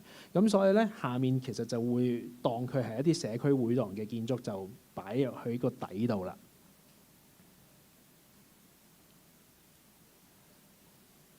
呢個就係一個 ending 嘅 scene 啦。咁你會見到咧，話數得好快，等我一陣先。好，拍嘅時候個綠鋪嘅狀態就係咁樣啦，再加上有風吹咧，所以做 masking 嘅做 roto 嘅同事好辛苦喺呢度。咁都係啦 ，check 完之後咧，我哋就會向上去 layout 翻 extend 晒啲場景，因為其實由於我哋係有 scan 到個場景，所以其實我哋嘅 tracking 嘅時候咧，每個 shot 我哋都可以 align 翻同一個 model， 所有嘅 cam 其實都係同一個 scene 入邊。意思就係我哋如果 set up 好一個360度嘅場景咧，其實就係每一面度我哋都可以用翻晒，從而我哋就可以方便啲啦。因為其實喺 ending 嘅 sequence 我哋係有最少200幾個 shot 嘅。咁你可以想象就係如果我個 shot 去擺嘅時候，佢啲位置啊，所有嘢就會好難去大家升到。咁所以用咁嘅方法咧，我哋就可以 make sure 所有嘢都可以升到出嚟。順帶一提就係入邊呢度有個叫做所謂龍捲風嘅效果，去牽龍捲風真係翻咗嚟啦，因為唔好劇透啦。咁導演想有龍捲風呢個效果，咁但係龍捲風佢又唔想去到真係真嘅龍捲風咁大嚿煙，咁所以佢想做嘅嘢就係、喂，不如你揾啲subtle 啲嘅嘢，咁我哋就決定咗，不如揾呢啲雜物喺度飛下飛下啦，再加啲好淡嘅煙或者少少沙粒，咁就去做到呢個所謂嘅龍捲風嘅效果啦。好，再嚟。呢個就可以正正喺度講到呢個效果啦。即係其實呢度頭同尾係兩個 shot 嚟嘅。咁頭個 shot 咧，其實就係喺個懸崖邊啦。咁跟住咧，我哋就同一個 scene 咧，就擺支 cam 喺下面，就係 for 另外一個 shot 嘅。本身呢一個布捲起嘅 shot 咧，其實都係有個實拍嘅 play 嘅。只不過係因為我哋到時我哋做翻晒啲布，做翻晒啲龍捲風嗰啲雜物之後，發覺如果要做翻啲 interact 嘅燈光 reflection shadow 嘅效果咧，我哋就發覺咦好似仲麻煩。咁所以呢個 shot 我哋就直情去 replace 晒，變成一個全 CG shot 啦。咁頭先就講一啲城寨入邊嘅嘢，咁跟住我哋就會去講下城寨出邊嘅嘢啦。咁咧，其實咧個 set 咧係唔同嘅，呢個就係城寨出邊嘅 set 啦。位置咧就喺九龍灣嘅常怡道出邊嘅一個空地，你會見到嗰個係 mega box 嚟嘅。咁我哋就喺個應該話美術組喺個空地度咧，就搭咗1忽嘅城寨。咁呢啲就係可以 for 佢哋去大老闆入嚟啊，或者係樂君初跑入嚟嘅時候嘅 shot 嘅。咁佢哋搭咗個角落頭啦，因為基本上只係需要個角落頭去做戲啦。左邊你會見到一條路咧係綠色嘅路啊，因為呢個去到 ending 咧就係樂君要喺嗰度就混入人群咧，就偷偷咁樣攝入嚟，咁所以嗰度就會有啲綠地啦。右邊你都會見到一個空地仔係油咗啲綠色，係 for 順一針起跳電單車，咁所以其實個 set up 大約係咁嘅。而另一方面咧就係呢個上面嗰張圖就係頭先你見到嗰個鐵絲網嗰條路啦。咁再遠啲咧，其實佢係會有另一陣鐵絲網，呢個就係for樂君去跑入嚟之前咧，就會經過呢個鐵絲網先跑入去嘅。咁佢附近都盡量做咗啲沙地啦，只不過係因為喺後來我哋 extend 埋個 shot 之後咧，發覺好多嘢我哋都要 replace 晒，咁所以未必全部嘢都有用到。咁所以喺個 set 入邊咧嘅 support 就係咁多。咁跟住我哋亦都係有少少嘢去做個 visualization 啦。由於城寨基本上係一個好真實嘅存在嘅環境，咁所以我哋都要去揾翻就係如果用翻而家現有嘅地方，究竟城寨係究竟有幾大咧？後來我先喺好多資料先發覺，原來城寨係個城寨個公園嘅1/4嘅啫。咁知道咗個大細之後，我哋都會按翻呢個比例試下將佢擺翻落去常怡道，去從而得知就係原來城寨如果擺翻喺嗰個位置咧，就會有咁大嘅。咁呢樣資訊有啲咩幫助？就係因為如果喺拍左下角嗰個 shot 嘅時候咧，你會發覺就係 cameraman 其實都會好痛苦，就係咦我話你叫我 tilt up 上城跳 up 跟住見到城寨，但係其實我根本唔知個 framing 係點，我唔知城寨有幾高。咁所以有啲咁嘅資料咧，可以輕輕叫做 visualize 咁樣去講，就係、咦，其實城寨你可以當似係 MacBox 最頂嗰度高少少啦，起碼個 framing 上面大家有得走盞咁樣。咁所以會有少咁嘅 visualization 做咗。好啦，跟住我哋再跳到去 breakdown 啦，可以睇咗呢個 shot 先。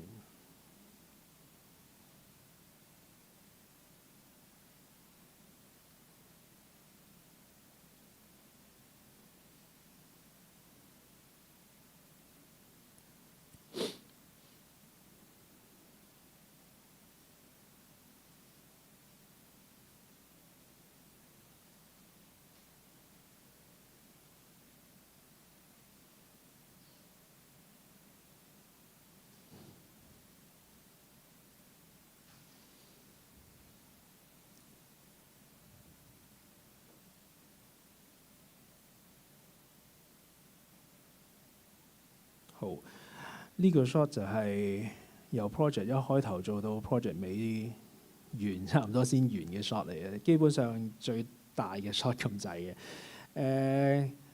實際上咧，其實喺常怡道咧係真係拍咗個航拍去如果你頭先啱啱一瞬即逝，佢呢一個咧其實係拍嘅 plate 嚟嘅。咁佢就喺兩棟大廈飛出去，咁跟住就望右邊咧就見到呢個城寨嘅角落頭咁樣。咁好啦，咁跟住我哋就 track 咗之後啦，咁跟住我哋就開始填翻嘅景物。好似我頭先咁講，因為其實城寨嗰個地理位置係全部都係一個好真實嘅位置，我哋可以用翻現有嘅香港地圖去參考。咁我哋就會即係用翻香港地圖啦，擺翻城寨喺邊啦，擺翻呢一啲咩物件喺邊啦，從而有一個好大嘅地圖，知道咩 angle 應該望到啲咩景物。咁跟住我哋先擺入去，即係我哋有埋 camera， 因為我哋去到呢啲大 shot 咧，其實我哋可以早啲同導演去 confirm， 即係導演就想要有10個 shot 左右咧，呢啲就要交代某一個場景、某一個特定嘅場景。咁我哋就會預早 set 咗啲 motion 去俾佢睇係咪啲咁嘅感覺先。OK 咗佢 confirm 擺咗入 cut， 覺得順暢之後咧，我哋就可以按呢啲 angle 去從而準備我哋嘅 asset。咁你知道有幾大嘅空間要做咧，同埋有幾遠咧，你就可以好好咁樣去安排，就係近嗰啲我要再標得最靚仔，遠嗰啲我要再最簡單，甚至乎係一個 mapping 就 OK。咁好似呢個情況就係我哋 track 完之後，我哋就開始擺翻我哋嘅 scene 入去，我哋就按個 level of detail 或者按個距離咧，就將成個 scene 去 build up 好啦。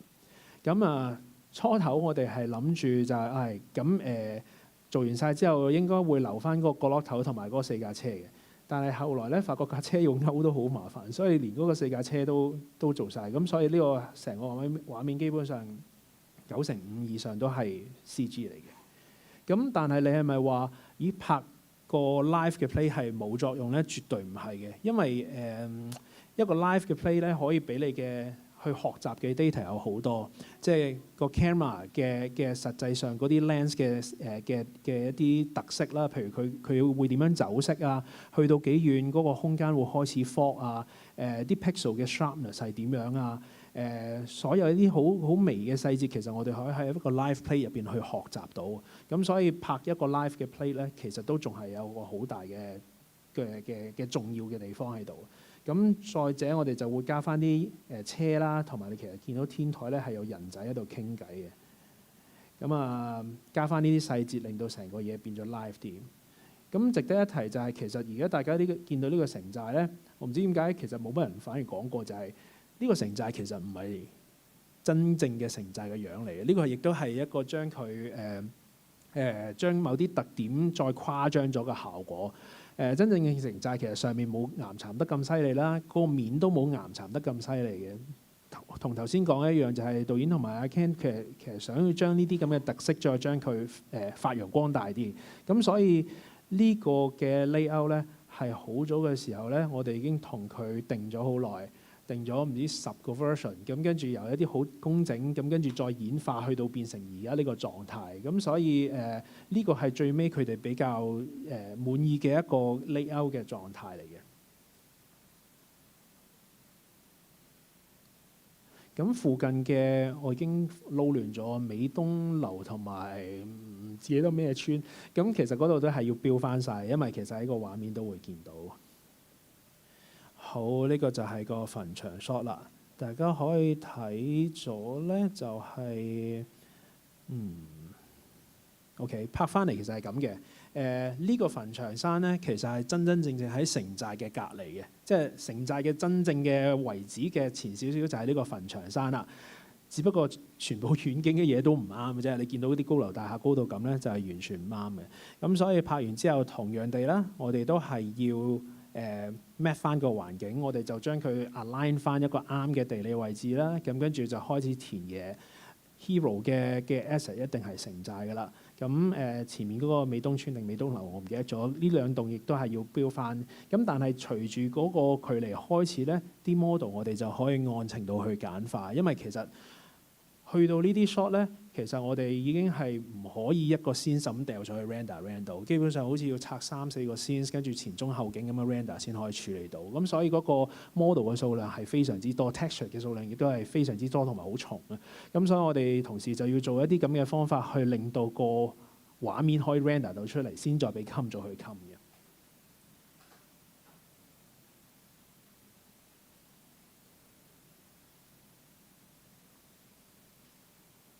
咁前邊啲樹咧，你會發覺其實我哋都係換晒嘅。原因係因為我哋實在勾唔翻，即係我哋唔可以將原有嘅墳場山嘅樹勾到出嚟。咁我哋就唯有將啲樹都將佢做埋出嚟，咁跟住就 replace 翻落去，咁啊方便我哋可以夾到前後景咁樣啦。好，再嚟。呢個係開頭，呢個其實係好早嘅 teaser trailer 嘅時候都有出現過個 shot， 但係當時其實未完成嘅狀態，去到後來我哋再繼續執，我哋先完成。呢個 shot 其實就係佢兩位就剛剛嚟到城寨，但係佢就唔敢入城寨，因為佢哋唔同嘅老細咁樣啦。咁所以導演想做到嘅感覺就係，喂，個城寨會好有壓迫感，好有一個好生人勿近嘅一個感覺。咁所以framing 上啊，個樣啊都特登去做到呢個感覺啦。咁同樣啦 layout 同頭先一樣啦，我哋做咗啲起伏啦。咁我哋喺呢度都參考咗，因為譬如大家如果去睇啲城寨嘅書咧，有啲書就係夜晚城寨佢哋影相嘅。其實有一張好靚嘅相 ，exactly 喺呢個咁嘅角度。其實有啲藍燈咁樣滲入嚟嘅，非常之靚嘅。咁我哋都有參考嗰個，但係可能我哋就會同時就會再補翻啲燈啊，一啲燈喺左邊打落去啊，喺有啲燈喺一啲住戶嗰度去滲出嚟啊，做到個感覺好似生活感多啲。燈嘅顏色啦，我哋都會特登去調到比較似嗰個年代多白燈啲、小黃燈啲啦。導演係好中意佢有一種好似工廠嘅感覺啦，所以佢會有多啲煙啊、喐緊嘅抽氣扇啊，喺啲窗我哋啲同事都 key 咗啲人喺度行下行下，令到嗰件事會 live 啲嘅。咁所以就去出到而家大家見到呢個 shot 啦。咁有好多元素其實好誇張，即係其實之前喺入邊大家見到嘅電線咧，我哋喺呢度會瘋狂咁樣去加，因為啲電線真係好鬼靚，我哋都忍唔住手。咁有好多啲水管咧，其實亦都好啱係嗰個感覺嘅，咁所以我哋就係咁擠落去啦。試過係有一個 version 好似加下太多，佢好似俾蜘蛛網冚住，跟住我哋可以收手啦，我哋要翻轉頭啦咁啊。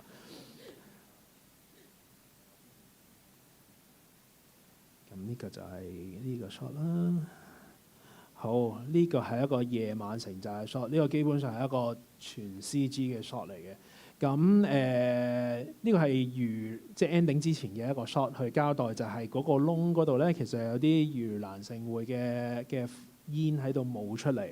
咁全 CG shot 啦，我哋都其實係用翻同一個場景嘅 scene 去做呢件事嘅。咁有啲分別就係其實有時啲 shot 咧，我哋係會就 angle 去將佢再 detail 化。譬如喺呢個情況咧，同睇咗第一轉之後咧，就發覺咦，其實我哋標個頂咧，可能太過正常啦，唔似嗰啲牆身嘅岩岩巉巉。咁所以喺呢啲 shot 我哋就會再 on top 加咗好多天線啊、屋仔啊，令到嗰個城寨個頂係好似好慘手咁樣嘅。咁如果我哋嘅 research 冇錯咧，呢條街其實係應該當年都幾旺下。咁我想我哋就加多啲店鋪嘅燈啊，令到佢感覺上都幾靚嘅。因為其實揾翻啲相咧，其實好少 shot 咧係喺呢個角度睇，通常都係調轉喺嗰邊望翻過嚟。咁所以我哋係好中意呢個 shot 嘅 angle，咁所以就加咗好多 detail 落去啦。遠處啲樓除咗有喺度之外咧，其實就同時再加咗一啲霓虹光管，升到就係其實嗰個年代都好多呢種咁嘅元素喺度嘅。咁啊，最尾就建成咗呢一個 shot 啦。咁所以你見到你睇下個頂位係好慘手嘅。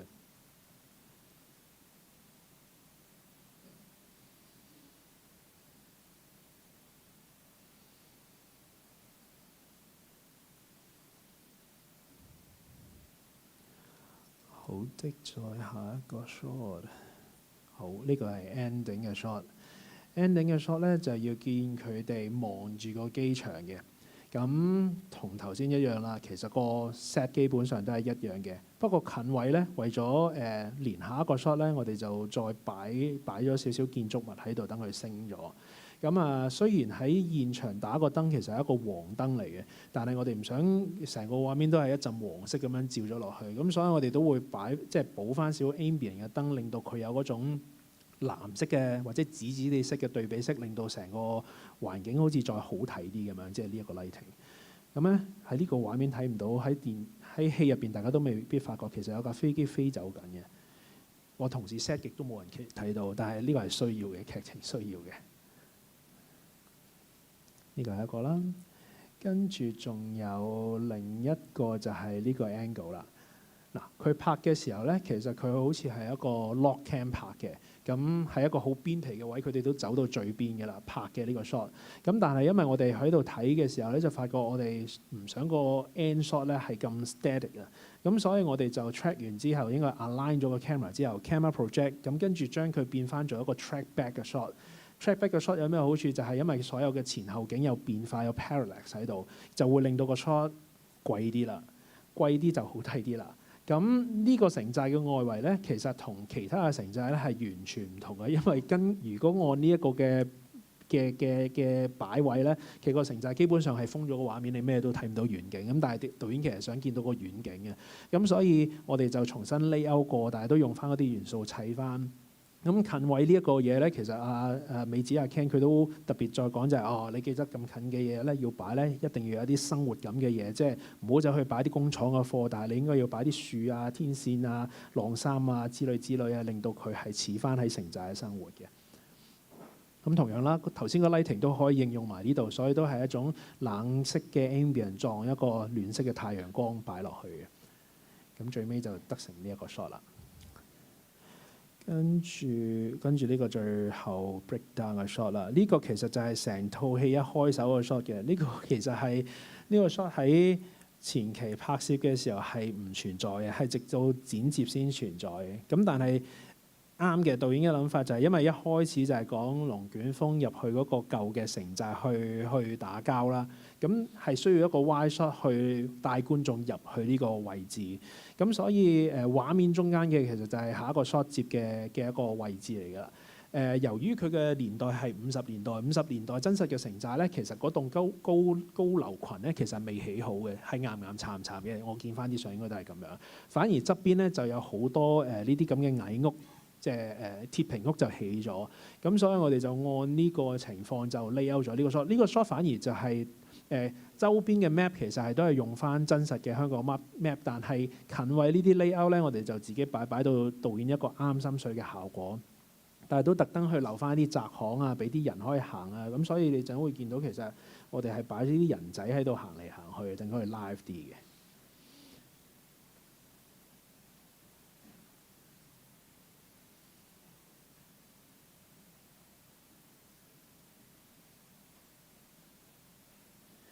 好啦，跟住好啦，今日嘅 breakdown 就係講到咁多啦。咁跟住我哋講下我哋嘅工具啦。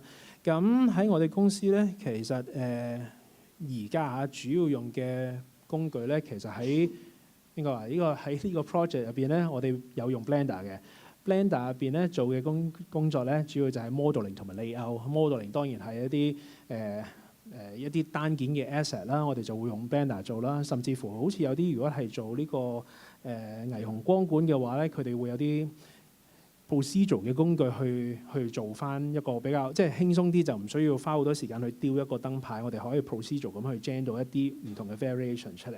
咁啊 build asset 會用到 Blender 啦，而做 layout 咧其實都會用到 Blender 嘅。大家去見到所有城寨外圍嘅景，甚至乎有啲係入邊嘅景咧，其實都係我哋頭先嗰位啟星同事咧，佢就用 Blender 咧去做出嚟嘅。咁係啦，因為我哋會睇到就係 Blender 去 build 一個 model 嘅時候，佢嘅工具真係好多人去貢獻去寫一啲 tools 去幫到佢做到呢樣效果。咁佢亦都有新嘅 geometry node 啦，咁所以令到佢係一個幾唔錯嘅工具，可以幫到我哋嘅。咁跟住至於我哋做 shading、lighting、rendering 同埋 FX 咧，其實我哋用 Houdini 嘅。咁當我哋去收到 model 做 build 嘅一件單件 asset 之後，咁我哋就會攞入嚟，咁跟住我哋就做我哋嘅 look depth 啦。咁而當有個大嘅 layout 之後，我哋都會落晒入去我哋嘅 scene 度，咁跟住就去打 lighting 同埋 render 去處理嘅。Houdini 唔係仲有我哋譬如去到後尾嘅龍捲風啦，又或者係中間有啲爆玻璃、爆牆啦。又或者仲有啲咩？仲有啲可能喺嗰個唔係海盜船，嗰個叫做難民船。難民船上面有啲布嘅 simulation 咧，全部其實都係會喺 Houdini 度做 simulation 嘅。咁我哋其實轉咗去 Houdini 唔係一個好長嘅時間啫，應該係即係過咗2至3個 project 到啦咁樣。咁我哋以前係 3D Max 嘅 user 嘅，咁轉去 Houdini 嘅原因係因為佢入邊嘅架構係比較容易俾我哋去發展多啲唔同嘅工具出嚟，咁所以我哋就會用 Houdini 去做呢樣嘢嘅。咁所以同譬如好似頭先講呢個嘅城寨嘅 look depth， 佢全部都係用 Houdini 去處理。咁值得去講嘅就係，因為好似頭先咁講，城寨呢一個嘅 design 咧，其實係出咗好多次嘅，即係 keep 住就係我哋俾導演睇，導演覺得有 comment， 跟住我哋再改。咁如果每一次我哋都係要經過好繁複嘅步驟，例如就係我哋收到啲 asset 要攤 UV， 跟住做拎去 painter 嗰度去 paint， 跟住要將其他 map， 其實嗰個過程好繁複，同埋你都處理唔到呢樣嘢，因為呢個先係好重，冇乜人想開嘅。咁我哋有少少嘅 workflow 去方便啲，例如就係喺 Blender 做嘅時候，我哋會有啲類似 material ID 嘅嘢去寫咗落去個 object 度，變成佢一過嚟嘅時候咧，當我喺 Houdini 去 assign 呢個 material 嘅時候咧，我就會按呢個 attribute 去分門別類啦。原來佢係一出長嘅 material 嘅，咁我哋就會佢只會自己 apply， 所以每一次 update 嘅話，就相對地會快少少嘅。咁Houdini 去做呢一方面就會有咁嘅好處喺度啦。咁仲有就係頭先講啦 FX 啦，譬如一啲龍捲風嘅效果啊，嗰啲物件喺度捲啊，又或者係爆玻璃啊，或者係船上面嗰啲效果啊，其實都係會用 Houdini 去處理。咁係咯，我哋公司自己去處理所有 FX 嘅嘢，而家都基本上喺 Houdini 去處理㗎啦。咁跟住就係 Unreal 啦。咁其實大家見到點解會分咗入邊嘅城寨同埋出邊嘅城寨咧？因為入邊嘅城寨咧，基本上嗰200幾300幾個鏡頭咧，其實我哋全部都係用 Unreal 去處理嘅。Unreal 用嘅地方就係佢都有 layout 嘅，雖然大部分好似都係喺 Blender 去處理，但係去到某一啲 shot 咧，我哋都再用 Unreal 去再去執下砌下。Unreal 做 layout 啦、shading 啦、lighting 啦。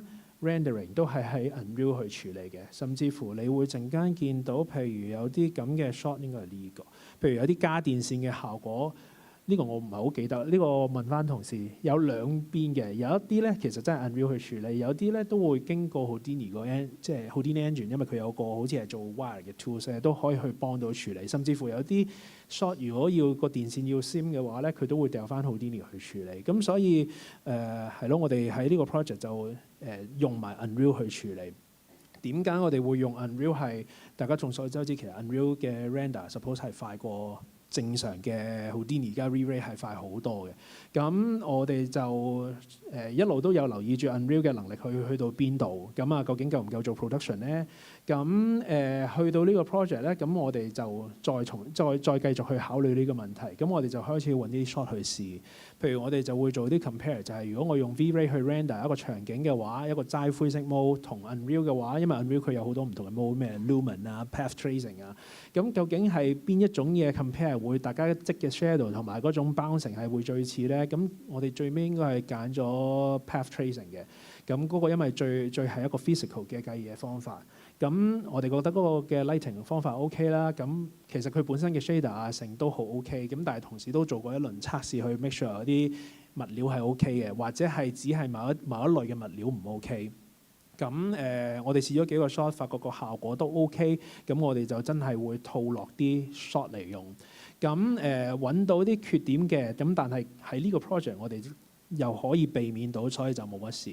咁當我哋決定會做嘅時候，我哋有一位同事就因為比較熟 Unreal 咧，佢就會寫咗一啲工具。因為呢位同事係我哋嘅 pipeline programmer， 佢就寫一啲工具去俾翻一啲 pass 我哋冚。因為如果你係用 Houdini V-Ray 嘅話做咧，你 render pass 可以有好多，譬如嗰啲咩 C-def 啊、position pass 啊、normal pass 啊，或者其他好多唔同種類嘅 attribute 你都可以寫到落去。咁但係 Unreal 其實本身嘅設計唔係 for 呢個 purpose 㗎嘛，咁所以佢就會寫呢啲工具去令到佢可以 render 呢啲 pass 俾我哋嘅 COM 組去處理咯。咁所以係啦，今個 project 喺呢一個嘅形式上同埋喺呢個場景上，我哋就用咗 Unreal 啦。咁compositing 我哋都係用翻 Nuke 嘅。咁其實 AE 都有，但係 AE 就輔助或者係比較少啲啦。主要都係 Nuke 嘅。咁 Nuke 我哋睇中咗佢都係因為佢係一個 node base 啦，你可以好容易咁樣，應該唔係好容易嘅做。你可以做一啲好複雜嘅嘢，只要你個思路係正確嘅，同 Houdini 一樣嘅啫。咁所以我哋大部分都係用 Nuke 嘅。咁而我哋其實頭先我提到嗰位 pipeline programmer 嘅同事咧，佢幫咗我哋好多，即係無論去解決我哋 Houdini 嘅問題都好啦，亦都做咗好多一啲 bridging 上面嘅嘢，即係佢會寫到好多工具，就係因為我哋嘅 layout 其實係喺Blender 去處理嘅。但係你試想像就係如果我哋將呢個 Blender 先就咁 export 一個 ABC 或者 FBX 過去其他 software 咧，係你唔會 export 得完啦，另外一邊係唔會 import 得完嘅，亦都唔需要再做其他嘢㗎啦。咁所以佢做咗啲工具，令到你喺 Blender 入邊嘅嘢咧，可以過到第二度嘅同時咧，呢個嘅 structure 係可以 manage 到，有 instant 嘅 keep 翻 instance， 有一啲係可以變翻做一啲 asset， 可以承繼翻啲 material 咧，佢都會可以承繼翻。咁所以係多得呢啲 tools 咧，我哋成個團隊嘅運作先會順暢嘅。咁係啦，今日嘅 share 嘅資料大致上咁，特別我需要去多謝電影公司同埋執行監製。咁因為其實呢套戲咧，其實仲未落畫嘅，仲係上緊畫嘅。喺咁嘅時候，我都可以攞到啲咁嘅畫面咧，係平常唔會咁做。不過多得佢哋嘅支持，咁就係啦，可以做到呢件事啦。咁今日嘅分享就去到咁多啦，多謝各位。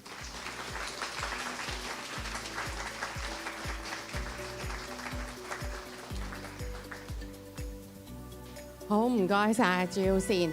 我都再次代表數碼娛樂業協會同事仔，可唔可以出翻頭先嗰個 screen？ Procedurally, so I have a question for you is, can I find a job in Hong Kong with my traditional 3D modeling and sculpting skills only, or should I be a well-rounded animator to be good at different things and to find a job in Hong Kong? Okay, thank you. Let me think. Actually, to compare with the old times, we now more used to using different technique to do the modeling. I mean, we can have photogrammetry, we can buy model from the other source. Actually, we have a lot of different ways to do that. But I think it's still very important to have a modeler in our office, because some of the object actually is a custom-made things. you cannot be bought from anything or to scan in from the other place. So I think modular is still a very important role in our company. And the other thing is, actually, I did mention about the layout. Actually, in our office, layout is also a duty for the modular too. Layout is very important because, as you can see, the very big wide shot. If you have a good sense of layout to know where to put the things, where to put the wire, where to put the objects, it really helps to tell the story for the image. So I think it is still very important. So don't give up, okay? But of course, if you can target on generalists, it's a very good role too. Because for me, I like being a generalist because I like doing different things. I can't model, but I can motion a bit. I can do look depth lighting a bit. I can do compositing a bit.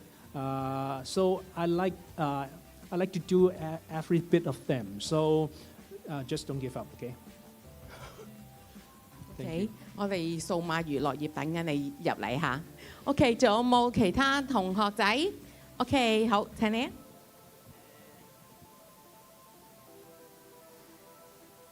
啊。我知道咧就係啲同事整嘅係九龍城寨咧就嘅前中後期製作咧就邊一定好多嘅創作軟件要用，要搞好多嘢，多時間做幾耐等等嘅。我知道咧就想睇嘅係九龍城寨咧，就係有關嘅一啲整50到70年代等等嘅。係啊，咁你哋係咪都需時去build up 翻或者揾翻啲 information 去做翻60、70年代嗰個？我頭先聽到你話你要揾翻香港個地圖，去揾翻嗰個地形，哇，好花時間同埋好認真喎。多得我哋啲同事喺網上唔同地方去揾資料咧，咁原來佢喺有某啲 source 咧，原來你可以揾到啲衛星圖咧，其實你可以見到就係原來機場嘅附近嘅景物係點樣，即係喺唔同嘅年代其實都有個 record 喺度。咁所以我哋就可以比較準確啲就係原來呢個位置我哋就去標呢種嘢，呢個位置就可以標呢啲建築物，咁就叫做幫到我哋去 research 到啦。咁當然要靠啲同事嘅努力啦。咁我入邊喺度提過就係其實我哋做嘅時間大約係1年左右啦。我哋其實唔算係完全 full team 做嘅，即係因為仲有其他 project 喺度處理中。咁但係啲同事都好，就係佢哋會各自去自己去揾唔同嘅 reference 啊、工具啊，去幫助令到件事去優化。咁係咯，大家互相合作，所以就做到呢個 project 咁樣。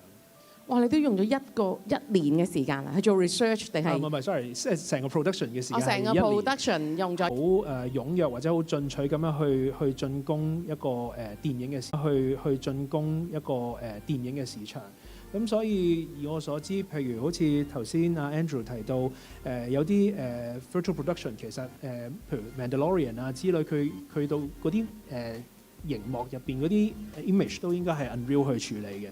咁如果你話去到真係佢 render 個實體嘅 image 擺落個 shot 咧，我知道 Matrix 第4集好似係用緊 Unreal 嘅。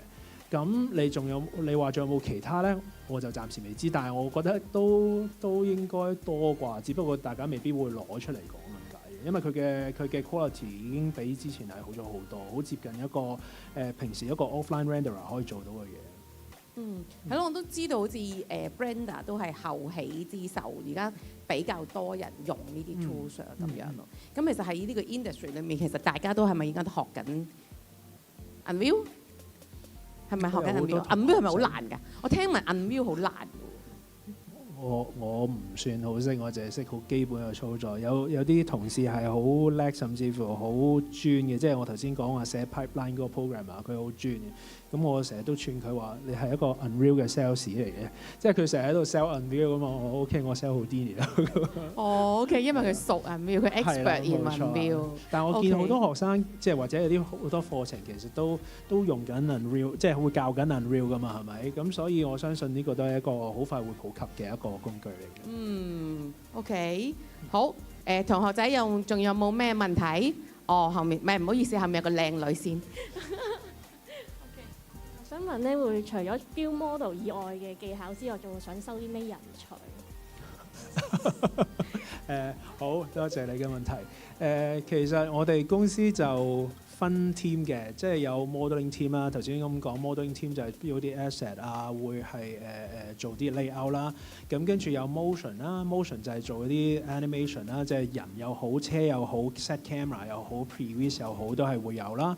咁跟住有 team 係做 look depth 即係做一啲 lighting render shading 嘅嘢啦。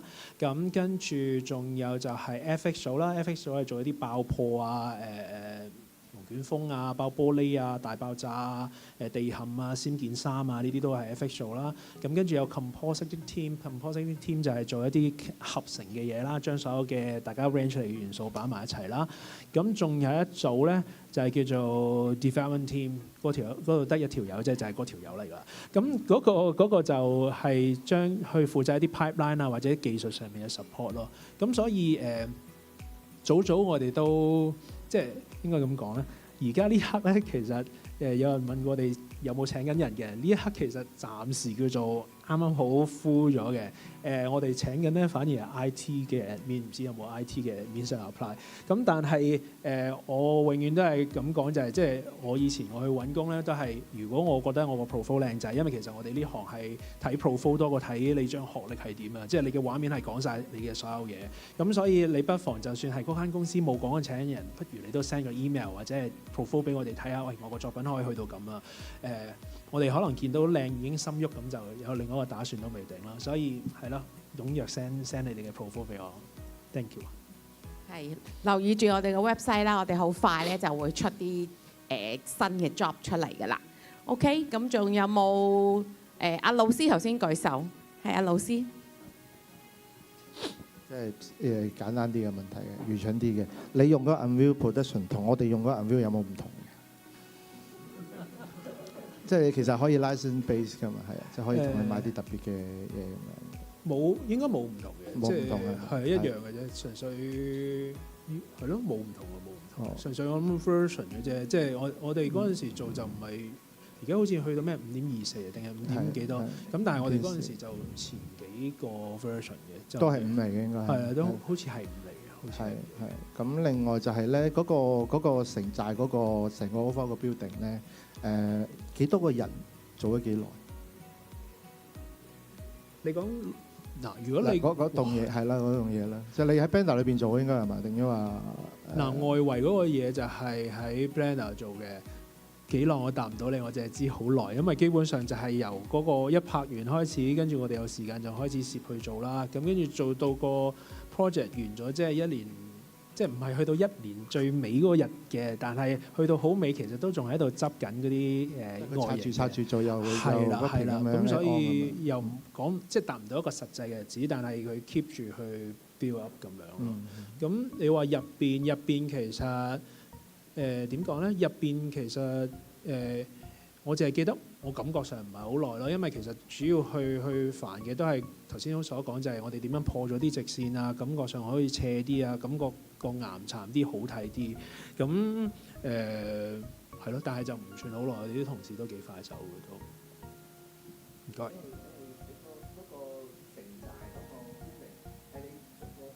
係啲同事逐個單位種上去啊，定係用 script 去寫嘅，即係。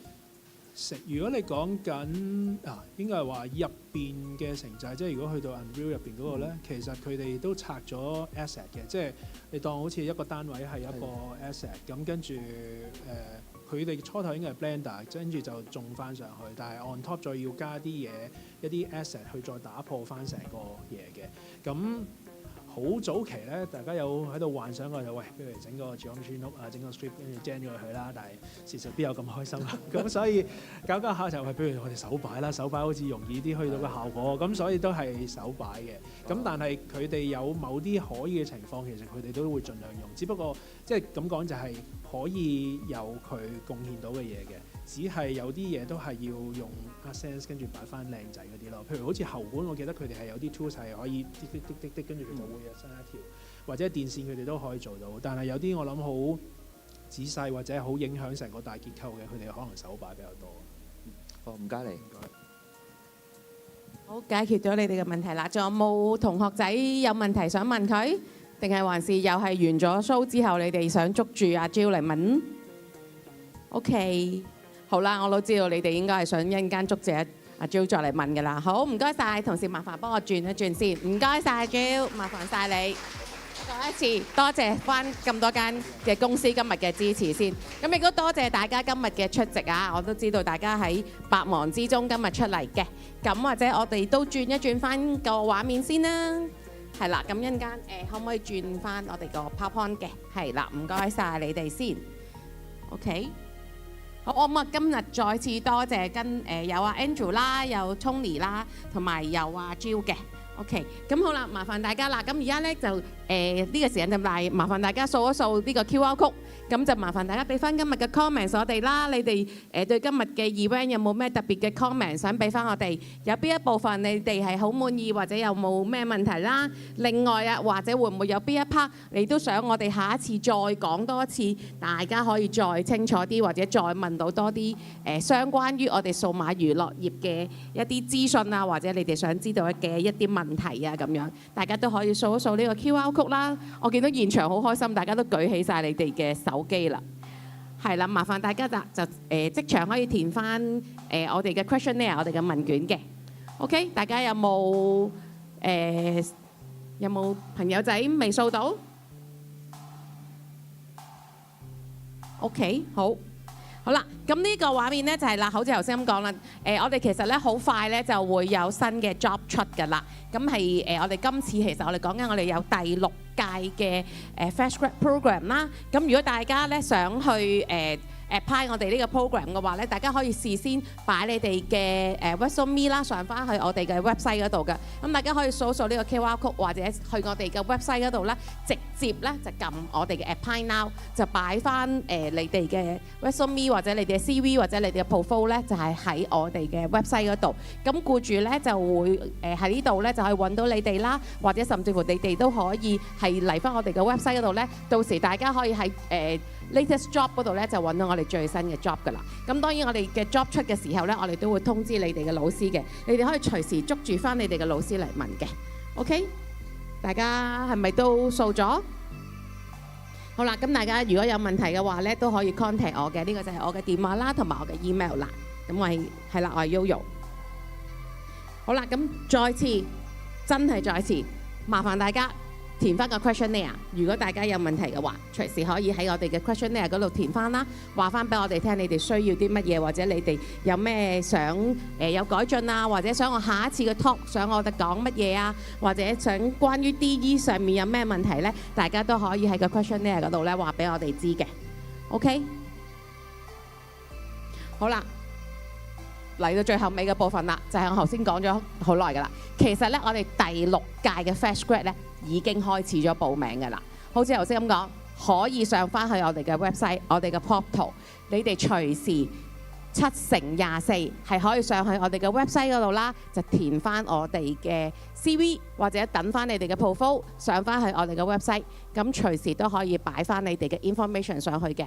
僱主咧亦都係可以隨時可以喺度揾到你哋啦，可以揾到你哋想揾嘅工啦，或者係僱主都想揾到佢哋想揾嘅 talents 嘅。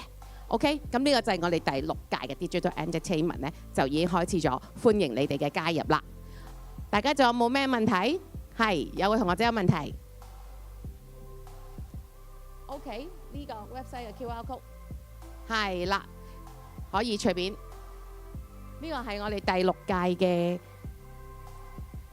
嘅 website， 咁大家都可以上翻去嘅。個 latest job 咧，我暫時係未 update 嘅，因為我哋仲係做緊。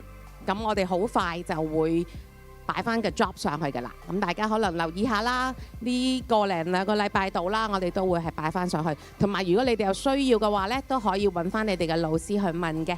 咁或者 online 嘅朋友仔啦，都一樣係可以揾翻你哋嘅老師去問。因為我哋出 job 嘅時候咧，我都會通知翻你哋嘅老師，希望老師盡快可以通知到你哋，我哋有最新嘅 job 係就 release 咗出嚟嘅。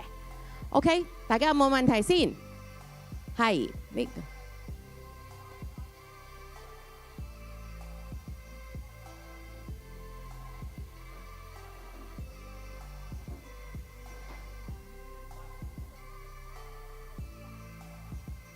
嗱，我哋係 Fresh Grad Program 啦，咁所以咧我哋係 most welcome 咧就係 Fresh Grad 嘅學生嘅。只要你哋係2022、2023或者甚至乎2024。今年畢業嘅學生都可以 apply 我哋呢個 program， 係呢3年之內嘅學生都可以。咁或者可能有啲學生同我講：喂，2022、2023點叫 fresh grad 啊？咁其實可能咧，因為有啲同學仔啦，佢哋可能去咗做working holiday 啊，或者可能去咗做 freelance 啊，可能之前去咗做 intern 啊，或者可能係去咗其他地方，去咗其他嘅 industry 咁樣。但我哋係 most welcome 呢3年嘅同學仔咧，都係入翻我哋今次嘅 digital entertainment 呢個 fresh grad program 嘅。我哋 most welcome 佢哋入翻嚟我哋呢個 industry， 所以之前佢如果係做過 freelance、做過 internship、做過 attachment 都好，我哋冇問題，都係 welcome 佢入嚟嘅。只要佢係香港永久性居民，而佢哋又係讀我哋 digital entertainment 嘅 full time course 就可以啦。OK， 有冇咩問題仲想問嘅同學仔？冇啦，係咪？好，如果冇問題嘅話咧，或者你哋想一陣間 offline 之後再問嘅，我哋都係歡迎大家嘅。OK， 咁我再次俾掌聲大家啦，多謝大家嘅出席。咁或者咧，我哋一陣間咧都嚟一個大合照啦，同大家同埋我哋3位勞苦功高嘅 speakers， 佢哋今朝好早已經到咗㗎啦。喺你哋未到嘅時候，喺我未到嘅時候，佢哋已經到咗，因為佢哋咧要嚟今日嚟試佢哋嘅 file 嘅，佢哋處事嘅認真，我哋再一次俾掌聲佢哋。唔該晒3位 Andrew、Tony 同埋阿趙，好唔該晒線上嘅朋友，多謝晒你哋啦。咁我哋有機會喺下次第4屆嘅Professional Talk 嗰度再見你哋啦，好冇？唔該晒，我哋一陣間我哋現場嘅朋友仔影張大合照先，唔該晒，唔該晒 Ivy 嘅同事，唔該晒你哋，麻煩晒。